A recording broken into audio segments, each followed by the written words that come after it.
चलिए शुरू करते हैं आज की क्लास। ये बहुत इंपॉर्टेंट क्लास है। यहाँ से आप रीड साइंस में बहुत ही बढ़िया स्कोर कर लेंगे।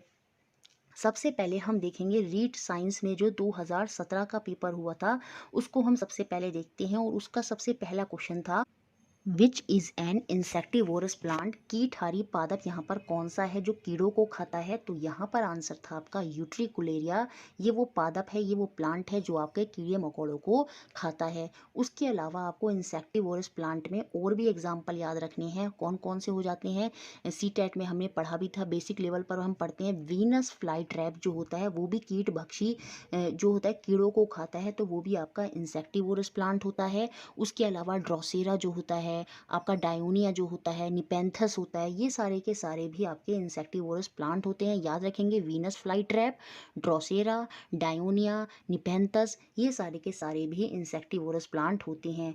अगर मैं ऑप्शन ए की बात करूं, देखिए थोड़ा डिटेल में पढ़ेंगे ताकि अगर कोई भी पॉइंट प्रीवियस ईयर से वो उठाए तो वहाँ से आप आंसर कर पाएँ, ताकि आप इजीली 10 से 12 इसी क्लास से जो क्वेश्चंस हैं वो कवर अप कर लें। कॉस्कुटा की बात करें तो ये आपका परजीवी होता है, पैरासाइट होता है, जिसे हम हिंदी में अमरबैल बोलते हैं। और परजीवी वो होते हैं जो टोटली पूरी तरह से किसी दूसरे होस्ट पर, किसी दूसरे पर डिपेंडेंट होते हैं अपने भोजन के लिए। वो टोटल स्टेम पैरासाइट होते हैं। जो तो कैस्कुटा है वो आपका टोटल स्टेम पैरासाइट होता है। कुछ आपके पार्शियल स्टेम पैरासाइट भी होते हैं जो पूर्ण रूप से होस्ट पर डिपेंडेंट नहीं होते। कुछ अमाउंट का जो जल है या कुछ और खनिज हैं वो अपने आप वहाँ पर अवशोषित कर लेते हैं। वो पार्शियल होते हैं, जिसमें आपका एल्बम विस्कस एल्बम जो होता है वो आपका पार्शियल स्टेम का उदाहरण होता है। किसमें? परजीवी में।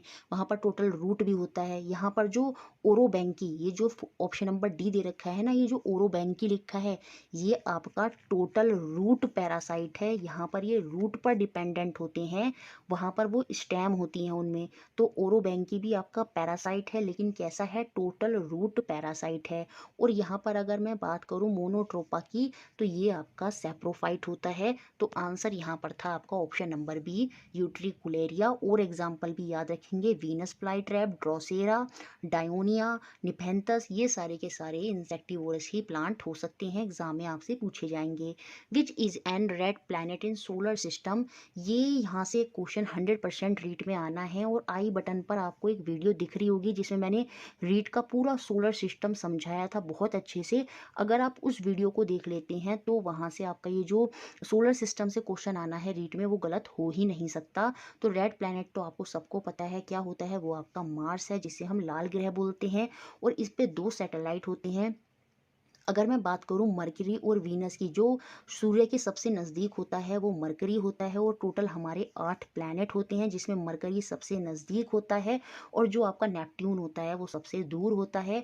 और ये जो मरकरी होता है और वीनस होता है, इन पर कोई भी आपका क्या है, कोई भी उपग्रह इनके नहीं है।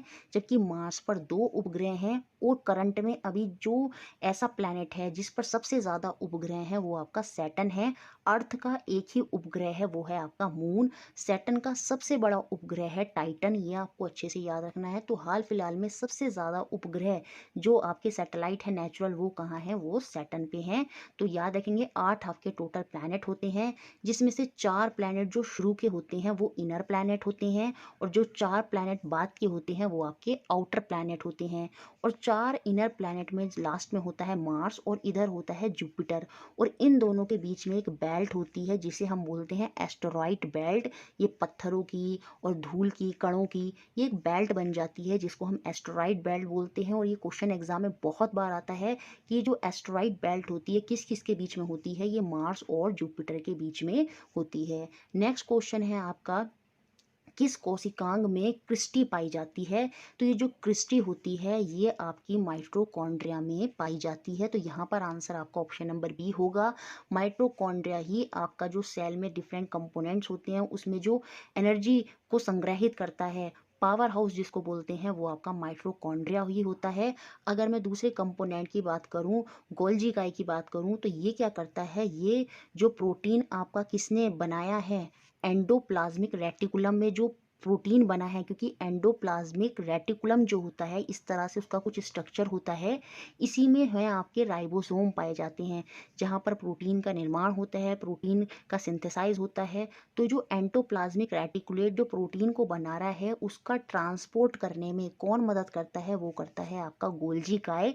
तो ये डिफरेंट अदर कंपोनेंट्स को, उस प्रोटीन को वहाँ पर उनको डेस्टिनेशन तक पहुँचाता है, जैसे लाइसोसोम तक पहुँचाता है। तो ये पहुँचाने का काम गोल्जी काय करता है, और प्रोटीन आपका कहाँ जो बन रहा है वो आपका है आपका एंडोप्लाज्मिक रेटिकुलम में, अंतःप्रद्यापी जालिका। बाकी जो क्लोरोप्लास्ट है ये आपकी जो ह्यूमन सेल या फिर ये बोलेंगे जो आपके जंतु कोशिकाएं होती हैं वहाँ पर ये नहीं पाया जाता। ये हरित लवक जो होता है ये आपको पादप कोशिका प्लांट सेल के अंदर ही मिलता है, जो सन के प्रेजेंस में एक्टिवेट होता है और प्लांटों में जो भोजन बनता है उसमें मदद करता है। नेक्स्ट क्वेश्चन है, dots is the short form of, इसकी यहाँ पर फुल फॉर्म बतानी है, ये होगा directly observe treatment short course. इसकी फुल फॉर्म अब के भी आप याद रखेंगे, एग्जाम में पूछी जा सकती है। और ये एक आपका अभियान है जो WHO द्वारा चलाया गया था, किसको लेकर, टीवी जो ट्यूबर क्लोसिस होता है उसकी जागरूकता को लेकर। एग्जाम में ये भी क्वेश्चन पूछ सकता है, जो ट्यूबर क्लोसिस है, टीबी है, इसके बैक्टीरिया के बारे में सबसे पहले किसने बताया था, तो वो रॉबर्ट कॉच ने बताया था। तो यहाँ पर याद रखेंगे डब्ल्यू द्वारा टीबी के बारे में बताने के लिए एक प्रोग्राम है डॉट्स, जिसकी फुल फॉर्म है directly observe treatment short course. Next question है, which of the following food group is richest in energy in term of kilo calorie per gram, कौन सा भोजन किलो कैलोरी प्रति ग्राम आधार पर ऊर्जा प्रचुरतम, जहां पर रिचेस्ट एनर्जी आपको मिलती है, तो आपको पता ही होगा जो फैट्स होते हैं, वसा होते हैं, उनसे हमें सबसे ज़्यादा और जल्दी क्विक एनर्जी मिलती है। उसके बाद हमें कार्बोहाइड्रेट से मिलती है। कार्बोहाइड्रेट में आपके क्या आ जाते हैं, उसमें आपकी जो गेहूं हैं और आपके चावल हैं वो आपके कार्बोहाइड्रेट के अंदर जाते हैं। फैट्स में आपके जितने भी जो घी है, बटर है, वो आपके फैट्स में आ जाएंगे, जिससे हमें क्विक एनर्जी मिलती है। तो यहाँ पर आंसर होगा आपका ऑप्शन नंबर डी। जो ऑयल है, फैट है, नट्स है, ऑयल सीड है, तिलहन होते हैं, ये आपके रिचेस्ट होते हैं एनर्जी में। तो ऑप्शन डी यहाँ पर बिल्कुल सही है। नेक्स्ट क्वेश्चन है, which one of the following statement is correct with reference to the luteinizing hormone, जिसे हम LH बोलते हैं। ये एक ऐसा हार्मोन है जो कहाँ से सीक्रेट होता है, ये आपके जो मस्तिष्क में सबसे छोटा ग्लैंड होता है, पिट्यूटरी ग्लैंड, वहाँ से रिलीज होता है। और ये क्या करता है, it simulates Leydig cell to produce testosterone.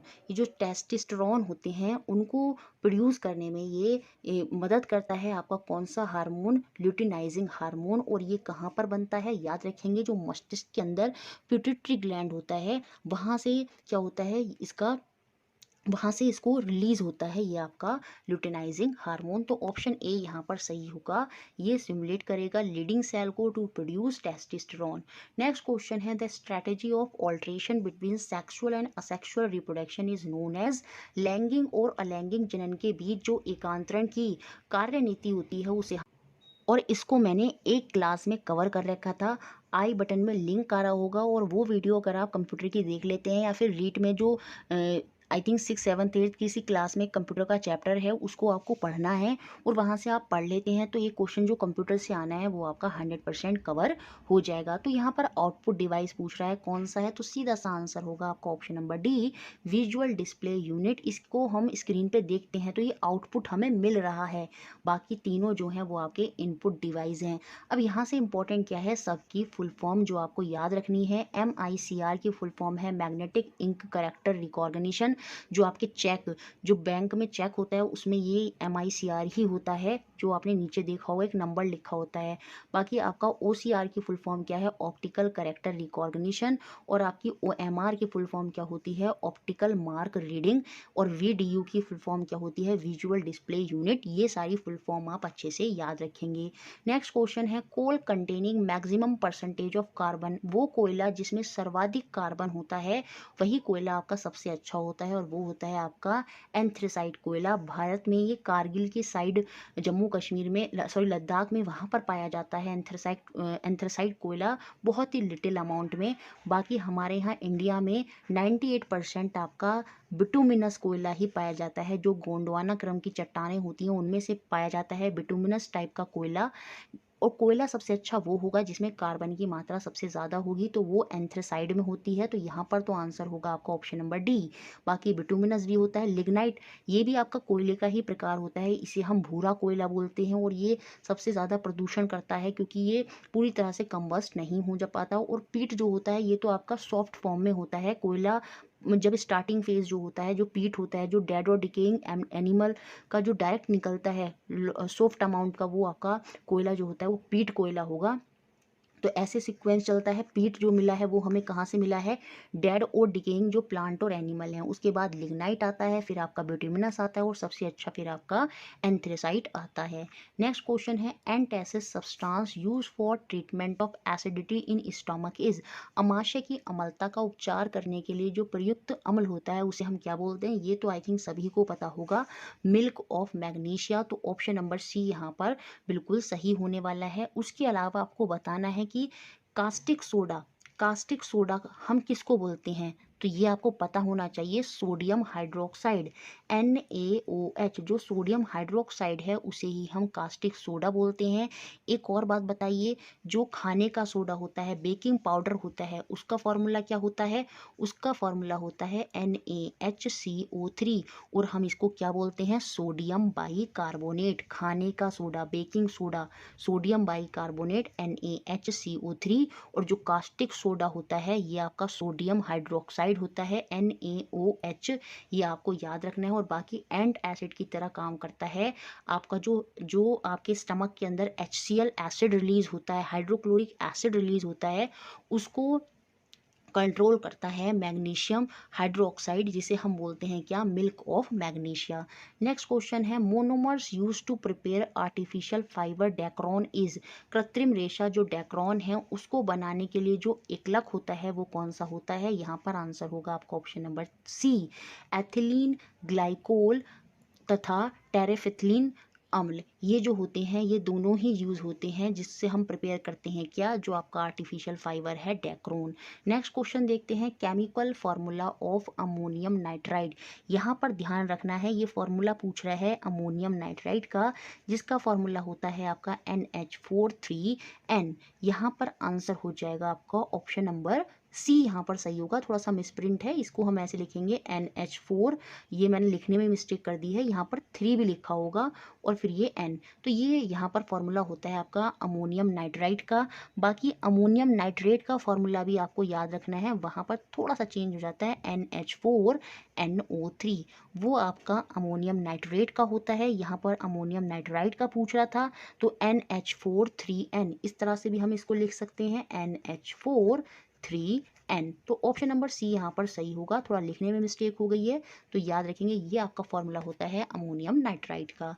Next question है which of the following gas is a green house gas. तो यहाँ पर कौन सी ग्रीन हाउस गैस है, ग्रीन हाउस गैस ना ही आपकी नाइट्रोजन है, ना ही हाइड्रोजन है, ना ही ऑक्सीजन है। सीधा सा आंसर होगा आपका नाइट्रस ऑक्साइड जो N2O होती है और साथ में सल्फर डाइऑक्साइड, ठीक है, कार्बन डाइऑक्साइड, ये सारी की सारी आपके ग्रीन हाउस गैसेज होती हैं। तो ऑप्शन नंबर डी यहाँ पर बिल्कुल सही है। ग्रीन हाउस के बारे में मुझे ज़्यादा बताने की ज़रूरत नहीं है, इसके बारे में आई थिंक आपको अच्छे से पता होगा। और अगर अभी आपको ये क्वेश्चन भारी लग रहे हैं तो मेरी रिक्वेस्ट होगी कि रीड की जो पूरी सीरीज़ कराई है उसको आप देखें और उसके बाद ये क्वेश्चन करेंगे तो आपको रियलाइज़ होगा कि कितना सिमिलर पैटर्न के थ्रू मैंने आपको पूरी जो रीड का सिलेबस है साइंस का वो कवर अप कराया है। नेक्स्ट क्वेश्चन है एक न्यूमेरिक का क्वेश्चन है, एन ऑब्जेक्ट ऑफ मास। इतने मास का एक ऑब्जेक्ट है जो हैंग कर रहा है एक स्ट्रिंग से अटैच टू द रूफ, ठीक है, ये स्ट्रिंग से इस तरह से लगा हुआ है। What will be the force applied by the string on the object. इस स्ट्रिंग के द्वारा इस ऑब्जेक्ट पर कितनी फोर्स लग रही है ये हमें बताना है। तो सीधा सा फॉर्मूला यूज करना है यहाँ पर, force is equal to mass into acceleration. Mass का मतलब द्रव्यमान और एसिलरेशन का मतलब त्वरण। तो यहाँ पर मास हमें जो द्रव्यमान है वो दे रखा है 0.75 और त्वरण भी हमको पता है जो ऑब्जेक्ट लटका हुआ होता है तो ऊपर, तो जहाँ पर जो एक्सीलरेशन काम कर रहा होता है वो कितना होता है, वो आपका 9.8 मीटर पर सेकंड होता है। फिक्स वैल्यू होती है इसकी 9.8 मीटर पर सेकंड। और जब आप इन दोनों को मल्टीप्लाई करेंगे, आप कर देख लीजिएगा, तो आपको अप्रॉक्स आंसर मिल जाएगा ऑप्शन नंबर बी 7.35 न्यूटन। और यहाँ से मुझे पता चला कि जो फोर्स है, जो बल है, उसका मात्रा क्या होता है, वो आपका न्यूटन होता है। तो ऑप्शन नंबर बी यहाँ पर बिल्कुल सही हो जाएगा। Sound transmission take place in, ये एक ऐसा क्वेश्चन है जो आपको यूपी टेट में, चाहे सुपर टेट हो, हर जगह ये क्वेश्चन आया है और आता है कि साउंड का जो ट्रांसमिशन है, वो संचरण जो होता है ध्वनि का, वो कैसे होता है। तो वो आपका प्रोग्रेसिव लॉन्गिट्यूडनल वेव होती हैं, अनुदैर्ध्य तरंगे जो होती हैं वो आपकी साउंड वेव में होती हैं, जिसमें क्या होता है, जो कंपन होता है और जो वेव की दिशा होती है वो एक ही तरफ होती है आपकी, किसमें, लॉन्गिट्यूडनल वेव में। तो यहाँ पर आंसर है आपका ऑप्शन नंबर सी। अब आपसे पूछ भी सकता है इस वाले एग्जाम में कि जो लाइट है, लाइट कैसी वेव होती है। तो लाइट जो होती है वो आपकी ट्रांसवर्स वेव होती है, जिसमें कंपन और जो दिशा होती है वो एक दूसरे के परपेंडिकुलर होती है आपकी लाइट में, आपकी प्रकाश में। तो प्रकाश जो होता है वो आपका ट्रांसवर्स है, अनुप्रस्थ तरंग है, लेकिन जो साउंड है वो आपकी अनुदैर्ध्य तरंग है। तो ऑप्शन नंबर सी यहाँ पर बिल्कुल सही था। नेक्स्ट क्वेश्चन जो पूछा गया, what should be the minimum height of a plane mirror to get full image of an object of 2 metre height. एक समतल दर्पण में 2 मीटर ऊंचाई की वस्तु का पूर्ण प्रतिबिंब देखने के लिए दर्पण की न्यूनतम ऊंचाई कितनी होनी चाहिए। अगर आपको किसी भी दर्पण में अपनी फुल इमेज देखनी है तो आपका जितनी भी हाइट है उसकी आधी हाइट का वो मिरर होना जरूरी है। तो यहाँ पर यही पूछ रहा था कि अगर आपको मिरर में अपनी पूरी इमेज देखनी है तो मिरर की हाइट कितनी होनी चाहिए। तो वहाँ पर मिरर की हाइट, जो भी आपकी हाइट दी है उसकी आधी होनी ज़रूरी है। तो यहाँ पर आंसर हो जाएगा आपका ऑप्शन नंबर ए। तो मिरर की हाइट जो है वो एटलीस्ट आपकी 1 मीटर होनी ज़रूरी है। जो प्लेन मिरर होता है, समतल दर्पण होता है, ये आपको पता ही होगा। इसमें जो हम शीशे में जो अपनी इमेज देखते हैं, इसमें इमेज कैसी बनती है, आभासी बनती है, वर्चुअल बनती है, जो हमें मिरर के पीछे होती है, जिसको हम किसी स्क्रीन पर प्राप्त नहीं कर सकते। रियल इमेज यहाँ पर नहीं बनती, वर्चुअल बनती है, आभासी बनती है। इमेज बिल्कुल इरेक्ट बनती है, सीधी बनती है। ऐसा थोड़ी है कि आपकी छोटी इमेज बनती है, जैसे आप हो एग्जैक्ट वैसी इमेज बनती है, इरेक्ट इमेज बनती है। और जो प्लेन मिरर होता है उसमें पार्श्व परावर्तन होता है, मतलब उल्टा सीधा, मतलब लेफ्ट राइट दिखता है और राइट जो है वो आपका लेफ्ट दिखता है। ये समतल दर्पण प्लेन मिरर की कुछ प्रॉपर्टीज भी मैंने आपको बता दी। 1 जूल किसके इक्विवेलेंट होता है, 1 जूल तुल्य होता है किसके। तो यहाँ पर ये जो क्वेश्चन था इसमें सबको बोनस मार्क्स मिले थे, क्योंकि यहाँ पर इसकी वैल्यू गलत दे रखी है। इसकी वैल्यू आपको पता होनी चाहिए, इस बार दे सकता है सही वैल्यू आपसे पूछ ले तो वो होती है आपकी 1/4184 किलो कैलोरी जो है 1 जूल के बराबर होता है। तो यहाँ पर आंसर ये होना चाहिए था, पर ये ऑप्शन में था नहीं। और बाकी अगर आपसे ऐसे पूछ ले कि 1 किलो कैलोरी कितने के बराबर होती है, तो आपको पता होना चाहिए 4184 जूल के बराबर होती है आपकी 1 किलो कैलोरी। 1 जूल में पूछेगा तो ये नीचे आ जाएगा 4184। नेक्स्ट क्वेश्चन, तो यहाँ पर बोनस मार्क्स मिला था सभी को। विच of the flowing temperature is not possible, कौन सा तापमान संभव नहीं है, ये हमें बताना है। फ़ारेनहाइट, सेल्सियस, इनमें हो सकता है माइनस में टेम्परेचर जा सकता है। यहाँ पर ये कुछ डिग्री में जो आर लिखा है ये कोई डिनोट नहीं करता, और यहाँ पर इन्होंने इसको भी ठीक माना है, क्योंकि जो कैल्विन होता है वो बड़े के से रिप्रेजेंट होता है और यहाँ पर ये छोटा के है, जिसकी वजह से इन्होंने बच्चों के जो ऑप्शन सी और डी जिन बच्चों ने सेलेक्ट किया उन दोनों को ही इन्होंने जो आपका एग्जामिनर जो चेक कर रहे थे वहाँ पर उन्होंने इन दोनों को ही सही माना, सी को भी और डी को भी। ठीक है, क्योंकि ये टेम्परेचर को डिनोट नहीं करते। विच of the following statement is true for and oscillating simple pendulum, एक दोलन करते हुए सरल लोलक के लिए निम्न में से कौन सा कथन सत्य है। देखिए, ये जो लोलक होता है ना, यहाँ पर इसकी मीन पोजीशन होती है, फिर ये अगर यहाँ पर जाता है और उसके बाद वापस मीन पोजीशन पर आता है और फिर यहाँ पर जाता है। तो जब ये यहाँ पर मैक्सिमम डिस्प्लेसमेंट, यहाँ इसने मैक्सिमम डिस्प्लेसमेंट करा और यहाँ पर क्या होगा, इसकी पोटेंशियल एनर्जी जो है वो मैक्सिमम हो जाएगी। दो तरह की एनर्जी होती है, एक आपकी स्थिज और एक गतिज ऊर्जा। स्थिर ऊर्जा को ही हम पोटेंशियल एनर्जी बोलते हैं, जिसमें क्या होता है, एनर्जी एक बार इकट्ठी होती है और फिर रिलीज होती है। जबकि जो काइनेटिक एनर्जी, गतिज ऊर्जा है, उसमें एनर्जी धीरे धीरे बढ़ती चली जाती है। जैसे आप साइकिल चलाते हैं तो वो गतिज ऊर्जा है, लेकिन आप अगर किसी तीर से, कमान से अगर किसी तीर को छोड़ रहे हैं तो वो आपकी स्थिर ऊर्जा है, क्योंकि वहाँ पर आपने उसको एनर्जी को पहले इकट्ठा करा और फिर आपको छोड़ दिया। तो जब यहाँ पर आएंगे तो यहाँ पर पोटेंशियल एनर्जी सबसे ज़्यादा हो जाएगी। यहाँ पर अगर एनर्जी इकट्ठी होगी और फिर वो तेज से स्पीड से आते हुए यहाँ आएगा, फिर यहाँ पर आकर पोटेंशियल एनर्जी जो है वो आपकी ज़ीरो हो जाती है और काइनेटिक एनर्जी मैक्सिमम होती है। तो ये भी आप याद रखेंगे, मीन पोजीशन पर जो पोटेंशियल एनर्जी है वो ज़ीरो है और काइनेटिक एनर्जी आपकी मैक्सिमम है। लेकिन अब अगर फिर से यहाँ पर आएंगे तो यहाँ पर फिर से पोटेंशियल एनर्जी ज़्यादा हो जाएगी और काइनेटिक एनर्जी जो है, काइनेटिक एनर्जी जो है, जो गतिज ऊर्जा है वो आपकी कम होगी। तो मैंने पूरा प्रोसेस यहाँ पर आपको समझा भी दिया है और बाकी हमने जो सीरीज करी थी वहाँ पर भी हमने समझा है। तो यहाँ पर आंसर होगा आपका option number B, potential energy is maximum at maximum displacement position. अधिकतम विस्थापन अवस्था में जो स्थिर ऊर्जा है वो अधिकतम होती है। तो इन दोनों पोजीशन पर, ये जो दोनों पोजीशन थी, यहाँ पर पोटेंशियल एनर्जी सबसे ज़्यादा होगी और काइनेटिक एनर्जी कम होगी। जबकि जो मेन पोजीशन है वहाँ पर आपकी पोटेंशियल एनर्जी जो होती है और काइनेटिक एनर्जी सबसे ज़्यादा होती है। तो ये 20 क्वेश्चन थे जो आपके थ्योरी से पूछे गए। अब 10 क्वेश्चन हम देखेंगे जो पैडागोजी से पूछे गए, और पैडागोजी के लिए मैंने फिर से बोल दिया है, सीटेट की अगर आप सीरीज़ देख लेते हैं पैडागोजी वाली, जो प्लेलिस्ट में है और आई बटन पे लिंक भी आ रहा होगा, अगर आप उसको देख लेते हैं तो मैं पूरा मान के चलती हूँ जो पैडागोजी के 10 क्वेश्चन आने हैं वहाँ से आप बहुत अच्छा कवर अप कर लेंगे। पहला क्वेश्चन यहाँ पर पूछा गया पैडागोजी से, objective related to affective domain mainly concern with. भावात्मक पक्ष से संबंधित उद्देश्य मुख्य रूप से क्या होगा। देखिए, भावात्मक पक्ष जो होता है इसमें बच्चे के इमोशंस होते हैं। तो यहाँ पर देखिए नॉलेज, ये हम जो बच्चों को इमोशनली बनाते हैं, कैसे बोलते हैं कि सबको नमस्ते करनी चाहिए, है ना, सबसे अच्छा व्यवहार करना चाहिए, तो वहाँ पर हम इमोशनल डेवलपमेंट करते हैं बच्चों का। तो वो नॉलेज के लिए नहीं होता, एप्लीकेशन का तो कोई मतलब ही नहीं, कॉम्प्रीहेंशन का कोई मतलब ही नहीं। तो यहाँ पर आंसर होगा आपका वैल्यूइंग, अनुमूल्यन, बच्चों को वैल्यू कराना, चीज़ों के बारे में सही से उनकी पहचान होना, उनकी वैल्यू होना। तो वहाँ पर हम वैल्यू के बारे में जो सिखाते हैं वो आपका अफेक्टिव डोमेन के थ्रू होता है, आपका भावात्मक पक्ष के थ्रू होता है। तो ऑप्शन सी यहाँ पर सही है।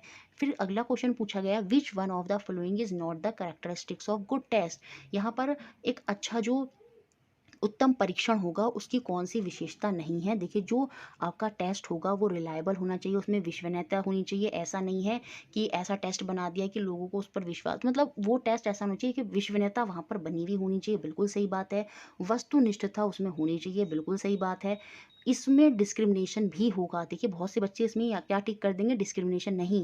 देखिए, विभेदीकरण का यहाँ पर मतलब है कि क्वेश्चन जो है वो अलग अलग टाइप के होने चाहिए। जैसे कुछ क्वेश्चन कैसे होने चाहिए, आपके शॉर्ट होने चाहिए, कुछ लॉन्ग होने चाहिए, कुछ वन वर्ड होने चाहिए। तो डिस्क्रिमिनेशन होना चाहिए क्वेश्चंस में। लेकिन प्लानिंग यहाँ पर कोई भी गुड कैरेक्टरिस्टिक नहीं है आपके गुड टेस्ट की। तो ऑप्शन नंबर बी यहाँ पर गलत है और यही आपका रीट वालों ने माना था, option number B. Next question है, an example of projected teaching aid is प्रेचपी। शिक्षण सामग्री का उदाहरण कौन सा है। तो प्रोजेक्टेड टीचिंग का सीधा सा है, प्रोजेक्टर ही उदाहरण होगा। तो ऑप्शन नंबर बी यहाँ पर सही था, ओवरहेड प्रोजेक्टर यहाँ पर इसका आंसर था। नेक्स्ट क्वेश्चन था, out of the following which teaching method give importance to the mental conclusion. निम्न में से कौन सी शिक्षण विधि मानसिक निष्कर्षों को महत्व प्रदान करती है। देखिए, जिसमें आप मेंटली सोचेंगे। जब सीटेट की मैंने आपको सीरीज़ कराई थी तो पूरा प्रॉब्लम सॉल्विंग और उसमें कितने स्टेप होते हैं वो सब अच्छे से मैंने आपको हाँ समझाया था। देखिए, मेंटली आपका जो जोर पड़ेगा वो आपका प्रॉब्लम सॉल्विंग मेथड होगा। टीचर एक प्रॉब्लम देगा, बच्चा उसको सॉल्व करेगा, तो वहाँ पर बच्चा मेंटली इन्वॉल्व हो रहा है। ठीक है, तो जो मस्तिष्क का निष्कर्ष है वो कौन से मेथड से निकल कर आएगा, वो आपका प्रॉब्लम समस्या समाधान विधि होगी। तो ऑप्शन सी यहाँ पर बिल्कुल सही होगा। एक बात आप याद रखेंगे, साइंस में लेक्चर मेथड जो होता है वो बिल्कुल सही नहीं माना गया है। अगर कभी भी ऑप्शन में लेक्चर मेथड हो तो वो हमेशा गलत होगा, क्योंकि साइंस क्या है, साइंस में बच्चे पार्टिसिपेट करते हैं, बच्चे खोजी होते हैं, उनको खुद से क्रियाएं करनी होती हैं। लेक्चर मेथड में तो बस टीचर बोलता जाता है और बच्चे सुनते रहते हैं, और साइंस में ऐसा बिल्कुल नहीं होता। साइंस में तो सिर्फ प्रैक्टिकल, लेबोरेटरी, इन चीज़ों पर ज़्यादा फोकस दिया जाता है। प्रॉब्लम सॉल्विंग मेथड भी होता है लेकिन लेक्चर मेथड नहीं होता।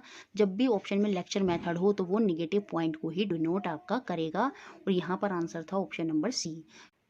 Next question, question number 25, out of the following which comes under product of science, निम्नलिखित में से कौन सा विज्ञान के उत्पाद के अंतर्गत आता है। देखिए थोड़ा सा समझिए, विज्ञान में अगर कोई भी साइंटिस्ट रिसर्च कर रहा है तो वहाँ पर प्रोडक्ट क्या निकल कर आएगा, सीधी सी बात है। अगर न्यूटन ने गति के नियम दिए तो पहले उन्होंने रिसर्च करी होगी, तो वहाँ से हमें क्या मिला, साइंटिफिक लॉ मिले, वैज्ञानिक नियम मिले। तो आंसर होगा आपका ऑप्शन नंबर ए। इंग्लिश में ऑप्शन गलत लिख गए हैं, इंग्लिश में इसको बोलेंगे साइंटिफिक लॉ। तो जब भी विज्ञान में कोई भी परीक्षण हो रहा है, कोई भी रिसर्च हो रही है, तो वहाँ पर उत्पाद क्या होगा, वहाँ पर रिजल्ट क्या होगा, कोई साइंटिफिक लॉ जो है, नियम जो है, वो वहाँ पर हमें मिलने वाला है। तो ऑप्शन नंबर ए सही होगा। जैसे गति के नियम न्यूटन ने दिए तो वहाँ पर लॉ निकल कर आए, तो ऑप्शन नंबर ए ही यहाँ पर बिल्कुल सही होगा। नेक्स्ट क्वेश्चन है, which type of teaching should be planned after diagnosing the learning difficulty of the student in science teaching, विज्ञान शिक्षण में विद्यार्थियों की अधिगम जो कठिनाइयां हैं उनके निदान के उपरांत किस प्रकार के शिक्षण की व्यवस्था की जानी चाहिए। आपने समस्याओं को पता लगा लिया, उसका डायग्नोस कर लिया, अब क्या होगा, अब रेमेडियल टीचिंग होगी, उपचारात्मक शिक्षण होगा, ताकि जो कमियां आपने डायग्नोस की हैं अब उनको दूर करा जाएगा रेमेडियल टीचिंग के माध्यम से, उपचारात्मक शिक्षण के माध्यम से। ये आपने सीडीपी में, अगर आपने तैयारी की है तो सीडीपी में काफ़ी पढ़ा होगा, तो ये क्वेश्चन करना बहुत आसान था। ऑप्शन नंबर डी यहाँ पर बिल्कुल सही होगा। नेक्स्ट क्वेश्चन है, out of the following which innovative teaching method cover all domain of objective of teaching, निम्न में से कौन सा नवाचारी शिक्षण विधि है जो शिक्षण के उद्देश्य के सभी घटकों का समावेश करता है। यहाँ पर एक्चुअली बच्चों के पर्सपेक्टिव में ऑप्शन होने चाहिए थे, जैसे लेबोरेटरी मेथड हो सकता है, जिसमें सारी आपका प्रॉब्लम सॉल्विंग मेथड हो सकता है, मतलब कोई भी मेथड हो सकता है जिसके थ्रू सारे इनोवेटिव टीचिंग मेथड जो हैं वो ऑटोमेटिक कवर हो जाएं। लेकिन यहाँ पर ऐसा कोई भी ऑप्शन नहीं था, जिसकी वजह से यहाँ पर इस क्वेश्चन में सभी बच्चों को बोनस मार्क्स मिला, तो ये आपका बोनस क्वेश्चन था। ठीक है, नेक्स्ट क्वेश्चन है आपका, a systematic process of determining the extent to which educational objective are achieved by the people is known as, एक क्रमबद्ध प्रक्रिया जो यह बताती है कि बालक ने किस सीमा तक शैक्षिक उद्देश्य को प्राप्त कर लिया है, उसे हम क्या कहते हैं। कि उसने जो भी चीज़ें कर ली हैं उसका पूरा पता लगाना क्या कहलाता है, वो आपका इवोल्यूशन होता है, इवैल्यूएशन होता है, सॉरी, उसे हम मूल्यांकन बोलते हैं। यहाँ पर हम निदान, प्रयोग, ये थोड़ी देख रहे हैं, ट्रेनिंग थोड़ी है। तो जब एक ऐसा प्रोसेस जिसमें हम सारे एजुकेशनल ऑब्जेक्टिव हैं जो सारे अचीव हो जाते हैं, वो क्या होता है, वो क्या होता है, वो आपका सबसे लास्ट में क्या होता है, इवैल्यूएशन होता है, मूल्यांकन होता है। तो ऑप्शन नंबर बी यहाँ पर बिल्कुल सही हो जाएगा, जहाँ पर वो सारे अपने उद्देश्यों को प्राप्त करता है तो फाइनल में आपका इवैल्यूएशन होता है। नेक्स्ट क्वेश्चन है 29, defining action verb is related with which behaviour objective, यहाँ पर हमें बताना है, परिभाषित करना, क्रिया सूचक शब्द किस व्यवहारगत उद्देश्य से संबंधित है। देखिए यहाँ पर हम डिफाइनिंग, डिफाइनिंग मतलब बच्चे के मस्तिष्क में कोई डेफिनेशन की बात हो रही है, कोई लर्निंग से रिलेटेड कोई चीज़ है, तो वो किसके अंदर आएगी, तो वो आपका कॉग्निटिव डेवलपमेंट होगा, संज्ञानात्मक विकास होगा। देखिए अफेक्टिव, भावात्मक में तो आपने वही देखा था, वैल्यू, बच्चे के अंदर मोरल्स डेवलप करना। साइकोमोटर में जो बच्चे जितनी भी क्रियाएं करेंगे, एक्टिविटी करेंगे, वो आपकी साइकोमोटर के अंदर आएंगी। और जितनी भी लर्निंग से चीज़ें हैं, जैसे लॉ को हम पढ़ते हैं, वो डिफाइन करना, वो सब किसके अंदर आता है, जब टीचर डिफाइन कर रहा है तो बच्चा अपने मस्तिष्क से काम कर रहा है, तो वो कॉग्निटिव डेवलपमेंट है, संज्ञानात्मक है। तो ऑप्शन नंबर सी यहाँ पर बिल्कुल सही हो जाएगा। ठीक है, नेक्स्ट और लास्ट क्वेश्चन जो 2017 के रीट के एग्जाम में पूछा गया साइंस में, out of the following frame of linear programme instruction which of the following frame is exactly related with teaching learning content, रेखीय अभिक्रमित अनुदेशन के निम्नलिखित पद में से कौन सा पद निश्चित रूप से पढ़ाई जाने वाली विषय वस्तु से संबंधित है, तो वो हो जाएगा आपका टीचिंग फ्रेम। यहाँ पर आंसर होगा आपका ऑप्शन नंबर ए, शिक्षण पद ही यहाँ पर दिख रहा है जो टीचिंग लर्निंग के कंटेंट के अंदर आ जाएगा, तो ऑप्शन नंबर ए यहाँ पर सही है। तो ये हमारा 2017 का पेपर था। अब हम देखेंगे जो इसके बाद 2015 में जो एग्ज़ाम हुआ था रीट में, उसमें साइंस के किस तरह के क्वेश्चन पूछे गए। तो चलिए अब हम देखते हैं रीट 2015 का प्रीवियस ईयर पेपर और डिटेल में इसको समझते हैं। और सबसे पहले देखते हैं पहला question, what happen when dry slitted lime react with chlorine gas, जब सूक्ष्म बुझे हुए चूने की अभिक्रिया क्लोरीन गैस के साथ करवाई जाती है तो क्या उत्पन्न होता है। और ये क्वेश्चन रेलवे में भी काफ़ी बार पूछा गया है, तो यहाँ पर जो आंसर होगा वो आपका ऑप्शन नंबर ए होगा, ब्लीचिंग पाउडर फॉर्म, विरंजक चूर्ण जो है वो बनता है। क्वेश्चन ये भी पूछा गया था कि ब्लीचिंग पाउडर कैसे फॉर्म होता है, तो याद रखिएगा ब्लीचिंग पाउडर फॉर्म करने के लिए हमें क्लोरीन चाहिए होता है। तो बस ये याद रखना है, जब ड्राई स्लेटेड लाइम जो रिएक्ट करता है क्लोरीन गैस के साथ तो आपका क्या बनता है, ब्लीचिंग पाउडर बनता है, विरंजक चूर्ण बनता है। तो ऑप्शन ए यहाँ पर सही है। Next question, question number second, who is the father of biology, जीव विज्ञान के जनक कौन है। ये तो बहुत सिंपल है, ऑप्शन बी अरस्तु एरिस्टोटल को ही हम फादर ऑफ बायोलॉजी जो है कहते हैं। नेक्स्ट क्वेश्चन, अच्छा यहाँ पर एक क्वेश्चन और देखिए, ये जो बायोलॉजी शब्द है इसको सबसे पहले किसने दिया था ये बताइए। तो बायोलॉजी शब्द को सबसे पहले लेमार्क ने दिया था, तो उस केस में तो आंसर लेमार्क होगा, लेकिन अगर ये पूछे फादर ऑफ बायोलॉजी है तब आपका अरस्तु ही होगा। ठीक है, नेक्स्ट क्वेश्चन देखते हैं, question number 3, which of the following body part of plant is haploid, निम्नलिखित में से पौधे का कौन सा भाग अगुणित होता है, जो हमें ये बताता है कि सेल के अंदर कितने नंबर ऑफ क्रोमोसोम हैं किसी एग या किसी सेल में। तो वो कौन सा पार्ट होता है, तो वो आपका गैमेट होता है, युग्मक होता है। उसके थ्रू ही हमें पता चलता है कि किसी सेल के अंदर कितने नंबर ऑफ क्रोमोसोम्स हैं, तो वही बॉडी पार्ट प्लांट में हैप्लॉइड होता है, या फिर हम उसको गैमेट भी बोलते हैं, युग्मक भी कहते हैं। नेक्स्ट क्वेश्चन देखते हैं, question number 4, which of the flowing bacteria is beneficial for Mankind, निम्नलिखित जीवाणुओं में से मानव जाति के लिए लाभकारी कौन सा बैक्टीरिया है, कौन सा जीवाणु है। तो वो ऑप्शन ए होगा स्ट्रेप्टोकोकस। ये जो स्ट्रेप्टोकोकस होता है ये बहुत से डिजीज में इन अ मेडिसिन यूज होता है, क्योर करने के लिए हमारी बहुत से डिजीज लाइक डायरिया वगैरह, तो उसमें ये यूज होता है मेडिसिन में, इसलिए ये मानव जाति के लिए लाभकारी होता है। तो ऑप्शन ए स्ट्रेप्टोकोकस यहाँ पर बिल्कुल सही है। नेक्स्ट क्वेश्चन, क्वेश्चन नंबर 5, और इसमें जो आंसर के ऑप्शन हैं ये रीट वालों ने गलत दिए और सभी बच्चों को इसमें आंसर मिल गया, मतलब मार्क्स मिल गए थे। क्वेश्चन क्या था, गैस्ट्रिक जूस कंटेन, जठर रस से होते हैं, जठर रस से क्या, कौन से जो जूस उसके अंदर क्या होता है ये हमें बताना है, क्या वो रिलीज करता है। देखिए हमारा जो स्टमक होता है, जो पेट होता है, उसके अंदर जिसे हम अमाशय भी बोलते हैं, उसके अंदर क्या होती है, जठर ग्रंथि होती है और उसमें से गैस्ट्रिक जूस निकलते हैं। और वो गैस्ट्रिक जूस क्या क्या कंटेन करते हैं, एक तो पेप्सिन होता है, एक लाइपेज होता है, और एक आपका रेनिन नहीं होता, एक आपका HCl होता है। इसी वजह से सभी बच्चों को मार्क्स मिल गए थे, क्योंकि जो ऑप्शन है वो गलत दिए थे, पेप्सिन, लाइपेज और HCl होना चाहिए था। ठीक है, तो यहाँ पर कोई भी आंसर फिर यहाँ पर नहीं है। नेक्स्ट क्वेश्चन, क्वेश्चन नंबर 6 जो एग्जाम में पूछा गया वो ये था, which of the following is a micro nutrient for plant, निम्नलिखित में से पादपों के लिए कौन सा सूक्ष्म मित्रक पोषक पदार्थ है ये हमें बताना है। तो वो होता है आपका मैग्नीज। तो ऑप्शन नंबर बी यहाँ पर बिल्कुल सही हो जाएगा, इसमें एक्सप्लेन जैसा कुछ नहीं है, ये सिर्फ याद करने वाली बात थी। Next question, question number 7, which cell synthesize and secrete testicular hormone androgens in man, पुरुषों में कौन सी कोशिकाएं वृषणीय हार्मोन एंड्रोजन्स का संश्लेषण एवं स्त्रावन करती हैं। तो वो कौन से सेल होते हैं, तो वो होते हैं आपके लीडिंग सेल। और कल के पेपर में भी इस तरह का ही कुछ क्वेश्चन था लीडिंग सेल से रिलेटेड करते हुए कि टेस्टोस्टेरोन निकलते हैं, तो यही आपके लीडिंग सेल होते हैं जो सिंथेसाइज और सीक्रेट करते हैं कौन सा हार्मोन, एंड्रोजन्स टेस्टिकुलर हार्मोन। तो ऑप्शन डी यहाँ पर सही है, लीडिंग कोशिकाएं। Next question, question number 8, the approximate temperature of human body of a healthy person is, ये हमने सीटेट में भी काफ़ी बार पढ़ा था साइंस में, तो वो कितना होता है 37 डिग्री सेल्सियस होता है। और फ़ारेनहाइट में कितना होता है, वो फ़ारेनहाइट में हमारा 98.6 डिग्री फ़ारेनहाइट में होता है एक नॉर्मल ह्यूमन बॉडी का टेम्परेचर। तो सेल्सियस में पूछा था तब वो आंसर आपका ऑप्शन नंबर ए था। Next question, question number 9, 1 newton is equal to how many dyne, ये सारी की सारी वर्क जो कार्य है वर्क, वर्क की यूनिट होती है आपकी न्यूटन भी और डाइन भी।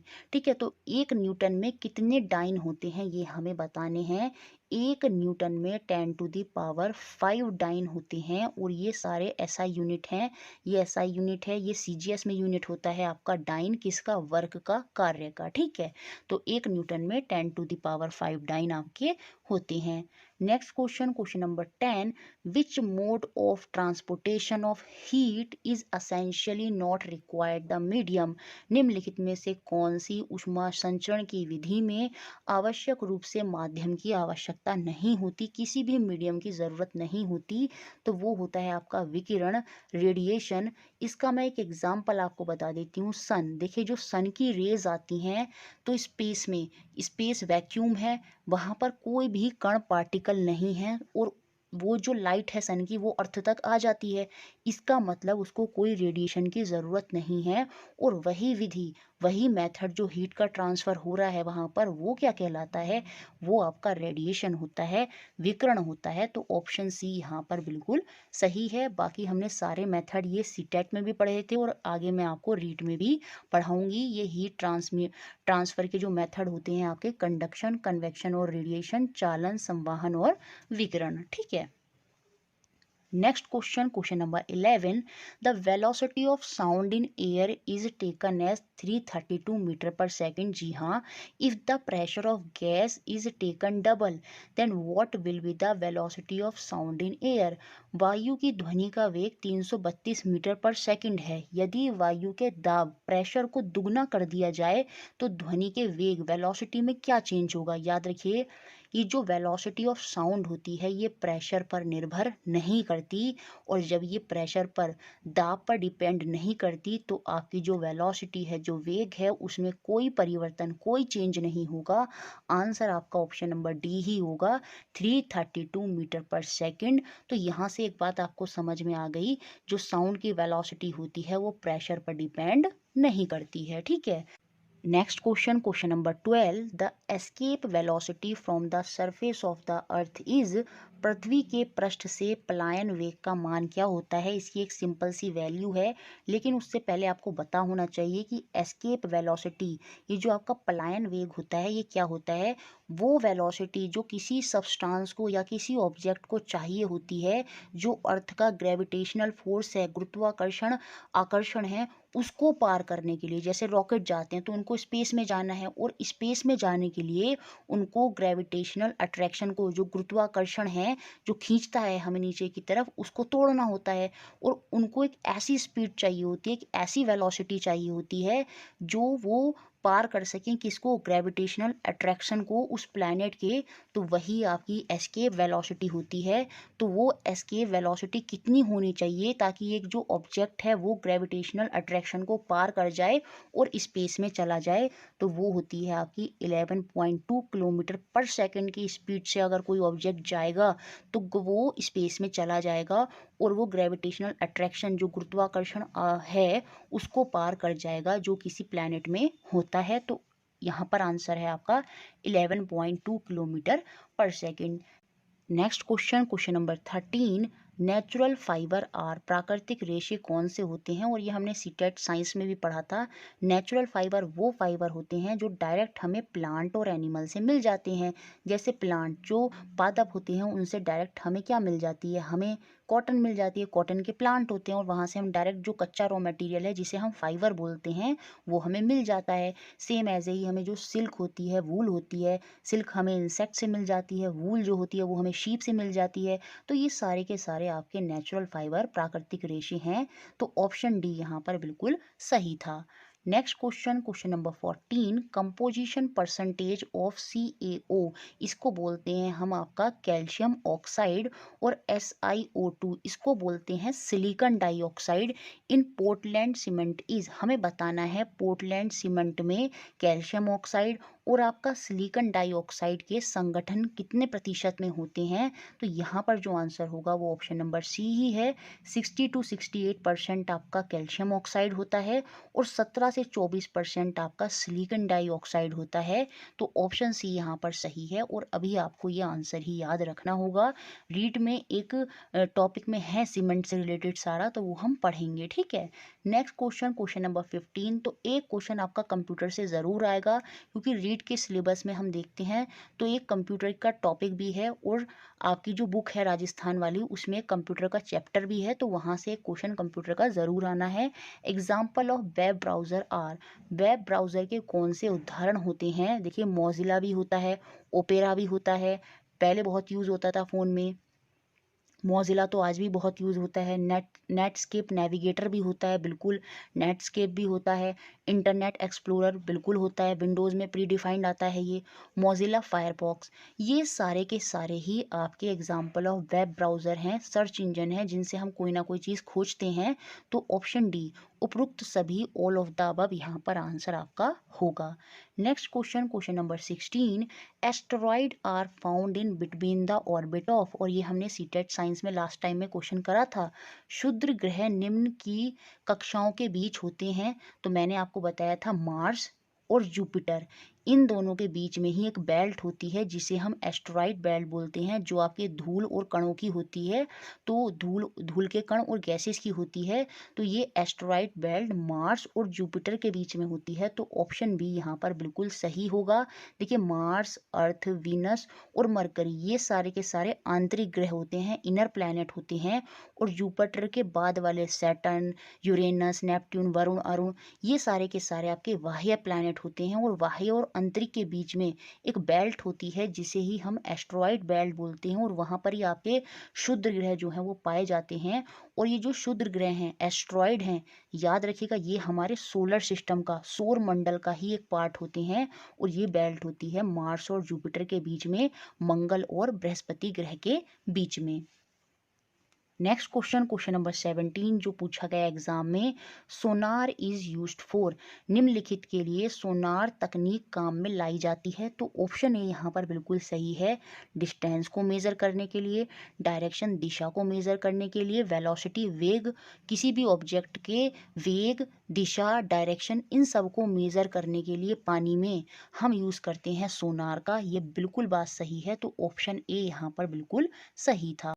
Next question, question number 18। Which of the statement above the reaction given below are incorrect, नीचे दी गई अभिक्रिया के संदर्भ में कौन सा कथन असत्य है, ये हमें बताना है। एक ऑक्सीडेशन रिडक्शन की रिएक्शन दी है, यहाँ पर उपचयित और अपचयित की एक रिएक्शन दी है, और उसके बेसिस पर ही हमें इनकरेक्ट जो असत्य कथन है वो हमें बताना है। अब देखिए, यहाँ पर इन्होंने रिएक्शन ही गलत करा दी है, जिसकी वजह से सभी बच्चों को इसमें बोनस मार्क्स मिल गया था।